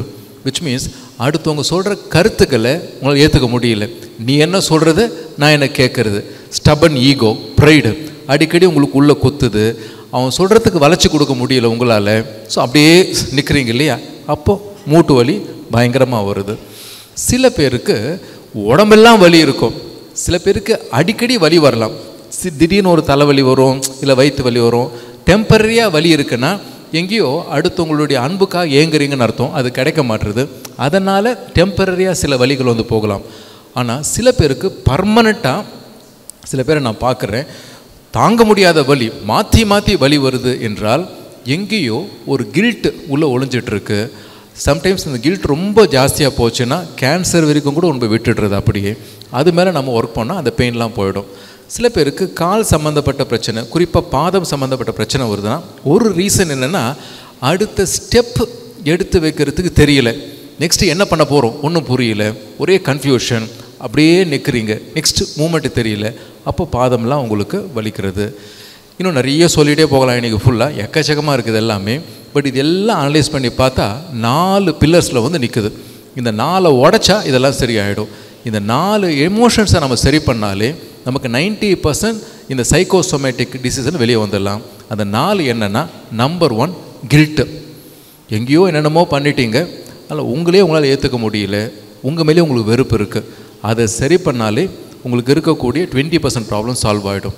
இன்னொன்று, அடுத்த மேலே வெறுப்பு, சாபமே விடுங்க, நல்லா இருக்க மாட்டேன் நீ என்ற மாதிரிலாம் உங்களுக்கு வெறுப்பு இருக்குது ஜாஸ்தியாக, அப்போது வியாதி வருது. 3வது, அன்பே இல்லை லைஃப்பில், உங்களுக்கு யாரும் உங்களை விரும்பலன்ற ஒரு ஃபீலிங், எதுக்கு நான் வாழணும், ஏன் நான் வாழணும் என்ற அந்த மாதிரி ஒரு நிலை போகும்பொழுதும் வியாதி வருது. 4வது, பயம், தாங்க முடியாத பயம் உடம்புல மாற்றி மாற்றி பிரச்சனை ஏற்படுத்திட்டுருக்கு. இந்த 4 இமோஷன் தான் மதர்ஸ். அதில் நம்பர் 1 ஃபியர், அடுத்து லவ்லெஸ்னஸ், 3வது கில்ட்டு, 4வது வெறுப்பு. இந்த 4 இமோஷனை நீங்கள் அவேர்னஸில் பார்த்தீங்கன்னாலே 80% சைக்கோசோமேட்டிக் டிசீஸ், மனதிலிருந்து உடம்புக்கு வரக்கூடிய வியாதிகளை கண்ட்ரோல் பண்ணிடலாம். 4 இமோஷன் சொல்லணும், சொல்லுங்கள் பார்க்க. நம்பர் 1 என்ன? பயம். நம்பர் 1 அதுதான். 2வது அன்பின்மை, அன்புக்காக பிச்சை எடுத்துகிட்டு உட்காந்துருக்கும், அன்பே கிடைக்கல, அது வந்தால் தான் சரியாகும். 3வது உங்களையே உங்களுக்கு பிடிக்கல, உங்கள் மேலே உங்களுக்கு அன்பு இல்லை. 4வது அடுத்த மேலே அன்பு இல்லை, வெறுப்பு. ஸோ இன்னும் ஆழமாக போக போனால் பயம்தான் இருக்குது, அன்பு இல்லை. அந்த பயத்தை நாக் அவுட் பண்ணி அன்பை கொண்டு வந்துட்டோம் அப்படின்னா, உங்களையும் நீங்கள் லவ் பண்ணி எல்லாரையும் லவ் பண்ண ஆரம்பிச்சிங்கன்னா இந்த எல்லா வியாதியும் சரியாகும். இப்போ இதில் ஒவ்வொரு இமோஷனாக பார்க்க போகிறோம். ரொம்ப சீரியஸாக போகும், கவனமாக கேட்டிங்கன்னா இங்கே இருந்து வெளியே போகிறதுக்குள்ளே நிறைய வியாதி சால்வ் ஆகும். நான் ஒரு அம்மாவை நான் பார்த்தேன், நான் பக்கத்து ஊரில் தான், உங்கள் ஊர் தான். ஸோ அந்த அம்மா வந்திருந்தாங்க, உடம்பெல்லாம் வியாதி, ஸோ ஸ்கின்னெல்லாம் ப்ராப்ளம். ஸோ புருஷன் செத்து சில வாரங்கள் தான் ஆகுது, அந்தளவுக்கு ஹெல்த் இஷ்யூஸு, பண கஷ்டம் வேறு, சொத்தை விற்கணும் ட்ரை பண்ணுறாங்க, முடியல. அந்த கிளாஸ் போகும்போது சொல்கிறோம், இந்த மாதிரிலாம் ப்ராப்ளம் இருக்குன்னா உங்களுக்கு யார் மேலேயும் வெறுப்பு இருக்குது, நீங்கள் மன்னிச்சாதான் ப்ராப்ளம் சால்வ் ஆகணும். கிளாஸ் பிரேக்கில் அந்த அம்மா வந்தாங்க, நீங்கள் சொன்னது சரிதான், எனக்கு இவன் மேலே கெட்ட வார்த்தை சொன்னாங்க, யாரை வெறுக்கிறாங்களோ இவன் மேலே எனக்கு வெறுப்பு இருக்குது, அதனால தான் எனக்கு வியாதியெல்லாம் இருக்குது, நல்லா தெரியுது. நீங்கள் சொல்கிறீங்க மன்னிச்சிடுன்னு, நீங்கள் சேர் போட்டு உட்காந்து சொல்கிறீங்க மன்னிச்சிடுன்னு, என் நிலைமையில் வந்து பாருங்கள், அப்போ தான் உங்களுக்கு தெரியும் இந்த மாதிரி பாவங்களெல்லாம் மன்னிக்க முடியுமா முடியாதான்னுட்டு. சரிம்மா, அப்படி என்னம்மா பிரச்சனை, என் கதையை கேட்குறீங்களான்னு கேட்டுச்சு. சொல்லேன் அப்படின்னு சொன்னேன் நான். அப்போ ஒரு கதை சொல்லிச்சு அந்த அம்மா. பாருங்கள், என் புருஷனும் இந்த பாவியும் ஸோ க்ளோஸ் ஃப்ரெண்ட்ஸு. ஃபேக்ட்ரியிலேருந்து ரொம்ப தூரத்தை நாங்கள் வாழ்ந்தோம், டெய்லியும் போயிட்டு வர முடியல. ஃபேக்ட்ரிக்கு பக்கத்தில் லேண்டு வாங்கிட்டோம், நாங்கள் வீடு கட்டிட்டு வந்துட்டோம். அவருக்கும் லேண்டு வாங்கியாச்சு, ஆனால் அவரால் வீடு கட்ட முடியல. என் புருஷன் கேட்பார், ஏன்டா வீடு கட்ட முடியல, என்னடா பண்ணுறது, பணம் இல்லையா பணம் இல்லையான்னு. அவுட் ஆஃப் கம்பேஷன் என் புருஷன் நான் ஹெல்ப் பண்ணுறேன்னு சொல்லி பேங்க்கில் இவரே போய் ஜாமீன்லாம் போட்டு லோன் வாங்கி கொடுத்தாரு, வீடு கட்டி முடிச்சிட்டாரு. கட்டி முடித்தவர் பேமெண்ட் பண்ண மாட்டுறாரு. கடைசியில் இவருக்கு நோட்டீஸ் வருது. ஸோ இவரும் போய் கேட்குறாரு, பண்ணுறேன்டா முடியலடான்னு இருக்கான். அதுக்குள்ளே இவர் கட் பண்ண ஆரம்பிச்சிட்டாங்க, மாதம் மாதம் சம்பளம். நாங்கள் வாங்குறது இத்தனுண்டு, அதில் நிறைய போர்ஷன் அதுக்கு போகும்போது நாங்கள் என்ன பண்ணுறது. ஆல் ஆஃப் அ சடன் ஒரு நாள் பார்த்தீங்கன்னா புது காரை வாங்கிட்டு வந்துட்டார் அப்படியே. ஸோ அது எங்களுக்கு ஷாக் ஆகிடுச்சு. ஒரு வாரம் ஊரில் இல்லை, ஃபேமிலியோடு ஊரை சுத்த போயிட்டாங்க. வந்த உடனே எங்கள் புருஷனுக்கு தாங்க முடியல கோவம். ஏன்டா புது கார் வாங்குறது உனக்கு பணம் இருக்குது அண்ட் ஊர் சுற்றுறது பணம் இருக்குது, நீ ஏன்டா வந்து வாங்கின படத்தை கட்ட மாட்டேன்னு கேட்கும்பொழுது அவர் என் புருஷனை பார்த்து, டேய் நீ யாரா என்னை கேட்குறதுக்கு, ஏன் சொந்த வாழ்க்கை நீ எதுக்கு மூக்க விடுற, ஃப்ரெண்டுன்னா அளவோடு வச்சுக்கோ, வீட்டை விட்டு வெளியே போ, டே அப்போ என் பணம் நீ கோர்ட்டில் போடா, ஜட்ஜு சொல்லட்டா பார்த்துக்கிறேன்னு சொல்லிட்டு கெட்ட வார்த்தை சொல்லி திட்டாரு. என் புருஷனுக்கு வந்ததே அவமானம். அன்றைக்கி நைட்டு ஹார்ட் அட்டாக் வந்து செத்தே போயிட்டாருங்க. சாவுக்கு கூட அந்த படுபாவி வரல, என் புருஷன் சாவடிச்சு தான் வந்தாங்க.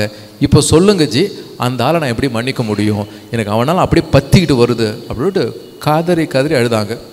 என்ன பண்ண முடியும் இந்த கேஸுக்கு? நான் என்ன சொன்னேன், நான் என்னம்மா சமாதானம் கொடுக்க முடியும்? பட் ஆனால் ஒன் திங், ஏன் அந்த மனுஷன் உங்கள் வாழ்க்கையில் வந்தார், ஏன் அவரால் உங்கள் புருஷனுக்கு இவ்வளோ பிரச்சனை வந்தது, அதுக்கு முன்னாடி ஒரு ஸ்டோரி இருக்கும். அந்த ஸ்டோரியை கடவுளை காட்ட சொல்லுங்கள், அதை பார்த்தா ஒரு சமாதானம் கிடைக்கும். நான் கைட் பண்ணோம். எப்படிங்க ப்ரே பண்ணுறது? போய் உக்காரு கிளாஸில், மனசார கேளு, இவன் யார் என் வாழ்க்கையில், இவருக்கும் என் புருஷனுக்கும் என்ன தொடர்புன்னு கேளு அப்படின்னு கேட்க சொன்னோம். நீங்களும் கேட்கணும் அது எல்லாமே. இப்போது இவங்க கேட்டாங்க. அடுத்த பிரேக்கில் அந்த அம்மா முகமே மாறி போச்சு, கம்ப்ளீட்டாக ரிலாக்ஸ் ஆகிடுச்சு, நிம்மதி வந்துடுச்சு அந்த அம்மாவுக்கு. ஸோ என்னம்மா ஆச்சுன்னு நான் கேட்டேன். இல்லை, எல்லா கதையும் பகவான் போட்டு வச்சுட்டாருன்னு. என்னம்மா கதைன்னு நான் கேட்டேன். போன ஜென்மத்தில் என் புருஷனும் இருந்தாலும் சொந்த அண்ணன் தம்பிங்க, இவன் அடிக்கடி சில பேர் பேசிப்பாங்க, இவனும் இவ்வளோ க்ளோஸாக இருக்காங்களா, அண்ணன் தம்பியாக இருந்துருவான் போன ஜென்மத்தில்னு. உண்மைங்க அது. அப்படி போன ஜென்மத்தில் என் புருஷன், ஸோ அவங்க அப்பா சாகர தருவாயில் இருக்கும் பொழுது அவங்க அப்பா என் புருஷன் கையை பிடிச்சிக்கிட்டு, டேய் தம்பி நீ தாண்டா பார்த்துக்கணும், அவன் வந்து உலகம் தெரியாதவன், சொத்தில் சரி பாதியாக பிரித்து எடுத்துக்கோங்க சொல்லிவிட்டு அவர் செத்து போயிட்டாரு. அப்போ யாரும் இல்லை, அதை அட்வான்டேஜாக யூஸ் பண்ணிக்கிட்டு 90% சொத்து எங்கள் புருஷனும் 10% மட்டும்தான் தம்பிக்கு விட்டு வச்சார். ஒரு டைமில் தெரிய ஆரம்பிச்சிருச்சு அவருக்கு, அந்த வலி தாங்க முடியாமல் தூக்க போட்டு செத்து போகும்பொழுது ஒரு ஜென்மம் எடுத்து நீ பண்ண பாவத்துக்கு நான் உன்னை பழி வாங்க வேண்டாம்னு சொல்லி செத்து போயிருக்கிறாரு. எக்ஸாக்டாக திரும்ப வந்து அவரால் என் புருஷன் மாட்டிக்கிட்டு பழி வாங்கிட்டாருங்க. இந்த காட்சியை நான் பார்த்தேன், நான் அப்படியே டேலி ஆச்சு. ஸோ என்னால் என்னங்க பண்ண முடியும்? ஸோ நான் என்ன பார்க்குறேன்னா, அந்த ஆள் எனக்கு துரோகம் பண்ணதுக்கு காரணம் அவர் இல்லை, போன ஜென்மத்தை என் புருஷன் பண்ண பாவத்துக்கு தான் இதெல்லாம் நடந்துகிட்ருக்குன்னு நான் பார்த்தேன். அதனால் என்னால் அவர் வந்து வெறுக்க முடியலை, நான் மன்னிச்சிட்டேங்க, என் தலையெழுத்து நான் விதவியாக இருக்கிறோன்னு இருக்குது, நான் வாழ்ந்துட்டு போகிறேன்னு சொல்லிவிட்டு கம்ப்ளீட்டாக அந்த அம்மா மன்னிச்சிட்டாங்க. இல்லை பியூட்டி என்னென்னா, நமக்கு அடுத்தவங்க மேலே இருக்க அந்த சார்ஜ், அந்த வெறுப்பு போயிடுச்சுன்னா அவங்களுக்குள்ளே டிரான்ஸ்ஃபர்மேஷன் வரும். ஸ்ட்ரேஞ்சாக ஊருக்கு போய் இறங்கும் பொழுது அந்த ஆள் நேரில் வராரு. எப்படி தம்பி இருக்கேன்னு ஒரு வார்த்தை கேட்டாங்களாம். அக்கா அப்படின்னு கதறிட்டார். அப்படி சரி வீட்டுக்கு வாப்பான்றாங்க. அப்படி வந்தோன்னே ஒரு ஓன்னு அழுதாராம். அக்கா என்ன தப்பாக எடுத்துக்காத, அன்றைக்கி அண்ணா பேசின பேச்சு கொஞ்சம் வருத்தமாக இருந்தது, என் பொண்டாட்டி முன்னாடியே அவர் வந்து என்னை திட்டா இருக்கா, நீ வந்து சாப்பிடல, சாப்பாடு போட்டு சாப்பிட போட்டு சாப்பிட்ற, காரை வாங்குறது மாதிரி டைம் இருக்குல்ல, ஊர் சுற்ற டைம் இருக்குல்ல, ஏடா கொடுக்க மாட்டேன்னு விட்டார். என் பொண்டாட்டிக்கு அவ்வளோ எமோஷன் ஆகிடுச்சு. என்னதான் இருந்தாலும் நான் வந்து ஆம்பளை தானக்கா, கொஞ்சம் பேசிட்டேன், ஆனால் அந்த வார்த்தைக்கு அண்ணன் செத்துவார் நான் நினச்சி கூட பார்க்கலக்கா, நான் ஒன்றும் துரோகிலாம் இல்லை, உங்கள் பணத்தை கட்டாயமாக நான் கொடுத்துருவேன்னு சொல்லி ப்ராமிஸ் பண்ணிட்டு போனாராம். அதுக்கப்புறமா இந்த அம்மாவுக்கு அந்த ஆள் மேலே இருக்க அந்த சார்ஜ் போன அடுத்த சில வாரத்துக்குள்ளே அவங்களுடைய சொத்து விற்று பணம்லாம் வந்து அடைக்க ஆரம்பிச்சிட்டாங்க. ஹெல்த்தும் கம்ப்ளீட்டாக நார்மல் ஆகி இப்போ கம்ப்ளீட்டாக அந்த அம்மா க்யூர் ஆகிட்டாங்க. அவரும் வரது போகிறது ரிலேஷன்ஷிப்பும் மாறி போச்சு. இப்போது நம்ம என்ன புரிஞ்சுக்கணும் அப்படின்னா, ஃபர்கிவ்னஸ், அடுத்தவங்க வெறுக்கிறோம் இல்லையா, it is possible only when you realise that the other is not responsible. அடுத்தவங்க நம்மக்கிட்ட அப்படி பழகிறதுக்கு அவங்க மட்டுமே காரணம் இல்லை, ஒட்டுமொத்த யூனிவர்ஸும் அதுக்கு முன்னாடி ஆக்ட் ஆகிட்டு இருக்குன்றதை நாம் எப்போ பார்க்க முடியுமோ அப்போ தான் அந்த நபர்களை ஏற்றுக்க முடியும், மன்னிக்கவும் முடியும். இந்த அம்மாவுக்கு அந்த மன்னித்தல் நிகழ்ந்தது, அப்போ சரியாயிடுச்சு. ஸோ இன்னொரு கேஸு, இவருக்கு 4th ஸ்டேஜ் கேன்சர் நம்மக்கிட்ட கூட்டு வந்தாங்க. ஸோ நம்ம க்யூர் பண்ணிட்டோம். ஆனால் அந்த கேன்சர் க்யூர் ஆகிறதுக்கு முன்னாடி அவருக்கு ஒரு மிரக்கல் நடந்தது. என்னென்னா, ஒரு ஸ்டோரி தெரிய வந்தது. ஸோ என்ன ஸ்டோரி அப்படின்னா, இவர் கல்யாணத்துக்கு முன்னாடி ஒரு பொண்ணை விரும்பி இருக்கிறார். ஸோ வேறு கம்யூனிட்டி. கடைசியில் அவங்க அப்பா சொல்லிட்டார், நீ அந்த பொண்ணை கல்யாணம் பண்ண அப்படின்னா தூக்கு போட்டு நானும் அம்மாவும் செத்து போயிடுவோம், சொத்தில் 10 பைசா நான் கொடுக்க மாட்டேன், வேணும்னா நீ போய் பண்ணிக்கோன்னு சொல்ல, அப்பா அம்மா செத்து சொத்தும் வராமல், ஸோ இப்படி நம்ம நடுத்தர நிற்கிறதுக்கு பதிலாக அவர் காட்டுற பொண்ணை நான் கல்யாணம் பண்ணிக்கிறேன்னு சொல்லிவிட்டு அந்த பொண்ணுக்கு நோ சொல்லி இவங்க பார்த்து வச்ச பொண்ணை கல்யாணம் பண்ணிக்கிட்டார். ஆனால் ஒவ்வொரு நாளும் குற்ற உணர்ச்சி, என்னால் அந்த பொண்ணு வாழ்க்கை பாதிக்கப்பட்டிருக்குன்னு. ஒரே ஊருக்காரங்க தான் கல்யாணத்தெல்லாம் அந்த பொண்ணு பார்த்துட்டு இருக்கா, தேம்பி தேம்பி தேம்பி அழுவுறா. அந்த பொண்ணு கல்யாணமே பண்ணிக்கல, பல வருடங்கள் ஆகுறது, குழந்தைங்கள்லாம் வந்துடுச்சு. ஆனாலும் சோகம் வலி, அந்த குற்ற உணர்ச்சி ஏற்றுக்க முடியலை. என்னால் ஒரு பொண்ணுக்கு துரோகம் பண்ணிட்டேனே, வாழ்க்கை அழிச்சிட்டேன்னு. அது உள்ளேயே போய் போய் போய் போய் போய் போய் கேன்சரு 4th ஸ்டேஜ். அப்போ நாங்கள் என்ன சொன்னோன்னா, பாருங்கள், ஏதோ ஒரு ரீசனால் தான் அது நடந்திருக்கு உங்கள் வாழ்க்கையில். கம்ப்ளீட்டாக நீங்கள் உங்களை எப்போ அக்செப்ட் பண்ணுறீங்களோ அப்போ தான் உங்களுக்கு அது நடக்கும் என்று நம்ம சொன்னோம். அண்டு போன ஜென்மம் இவருக்கு ரிவீல் ஆச்சு, அந்த பொண்ணு யாராக இருந்தால் இவங்க என்னன்னுட்டு. அந்த ப்ராசஸில் கம்ப்ளீட்டாக தன்னை மன்னிச்சார், தன்னை ஏற்றுக்கிட்டார். எப்போ தன்னை கம்ப்ளீட்டாக அக்செப்ட் பண்ணி ஏற்றுக்கொண்டாரோ அந்த தீட்சையில் கேன்சர் க்யூர் ஆகி இன்றைக்கி நார்மலாக வாழ்ந்துட்டு இருக்கிறாங்க, கம்ப்ளீட்டாக சரியாயிடுச்சு. ஸோ அதனால் ஒரு வியாதி பல வருஷம் நம்மளை டார்ச்சர் பண்ணுறது என்றால் அதுக்கு பின்னால் குற்ற உணர்ச்சியும் ஒரு காரணமாக இருக்கும். நெஞ்சு மேலே கைகள் வைங்க. உங்களுக்குள்ளே எது உள்ளுக்குள்ளே பற்றிட்டு இருக்கு? உங்களை நீங்கள் வெறுக்கிறீங்களா இல்லை அடுத்தவங்களை நீங்கள் வெறுக்கிறீங்களா? இது மேலே ஃபோக்கஸ் பண்ணுங்கள். ஆழத்தில் நீங்கள் என்ன உணரணுன்னா, அந்த மாதிரி சம்பவங்கள் நடந்ததுக்கு நம்ம மட்டுமே காரணம் இல்லை, எத்தனையோ காரணத்தால் அப்படி நடந்து போச்சு. கம்ப்ளீட்டாக உங்களை அக்செப்ட் பண்ணுங்கள், எல்லாரையும் அக்செப்ட் பண்ணுங்கள், கம்ப்ளீட்டாக மன்னிக்க பாருங்கள். உங்களை மன்னிச்சிங்கன்னா அடுத்தவங்களை மன்னிச்சிங்களா மட்டும்தான் உங்களுக்கு இருக்கக்கூடிய பல வியாதிகள் சரியாகும். நெஞ்சு மேலே கைகளை வைங்க.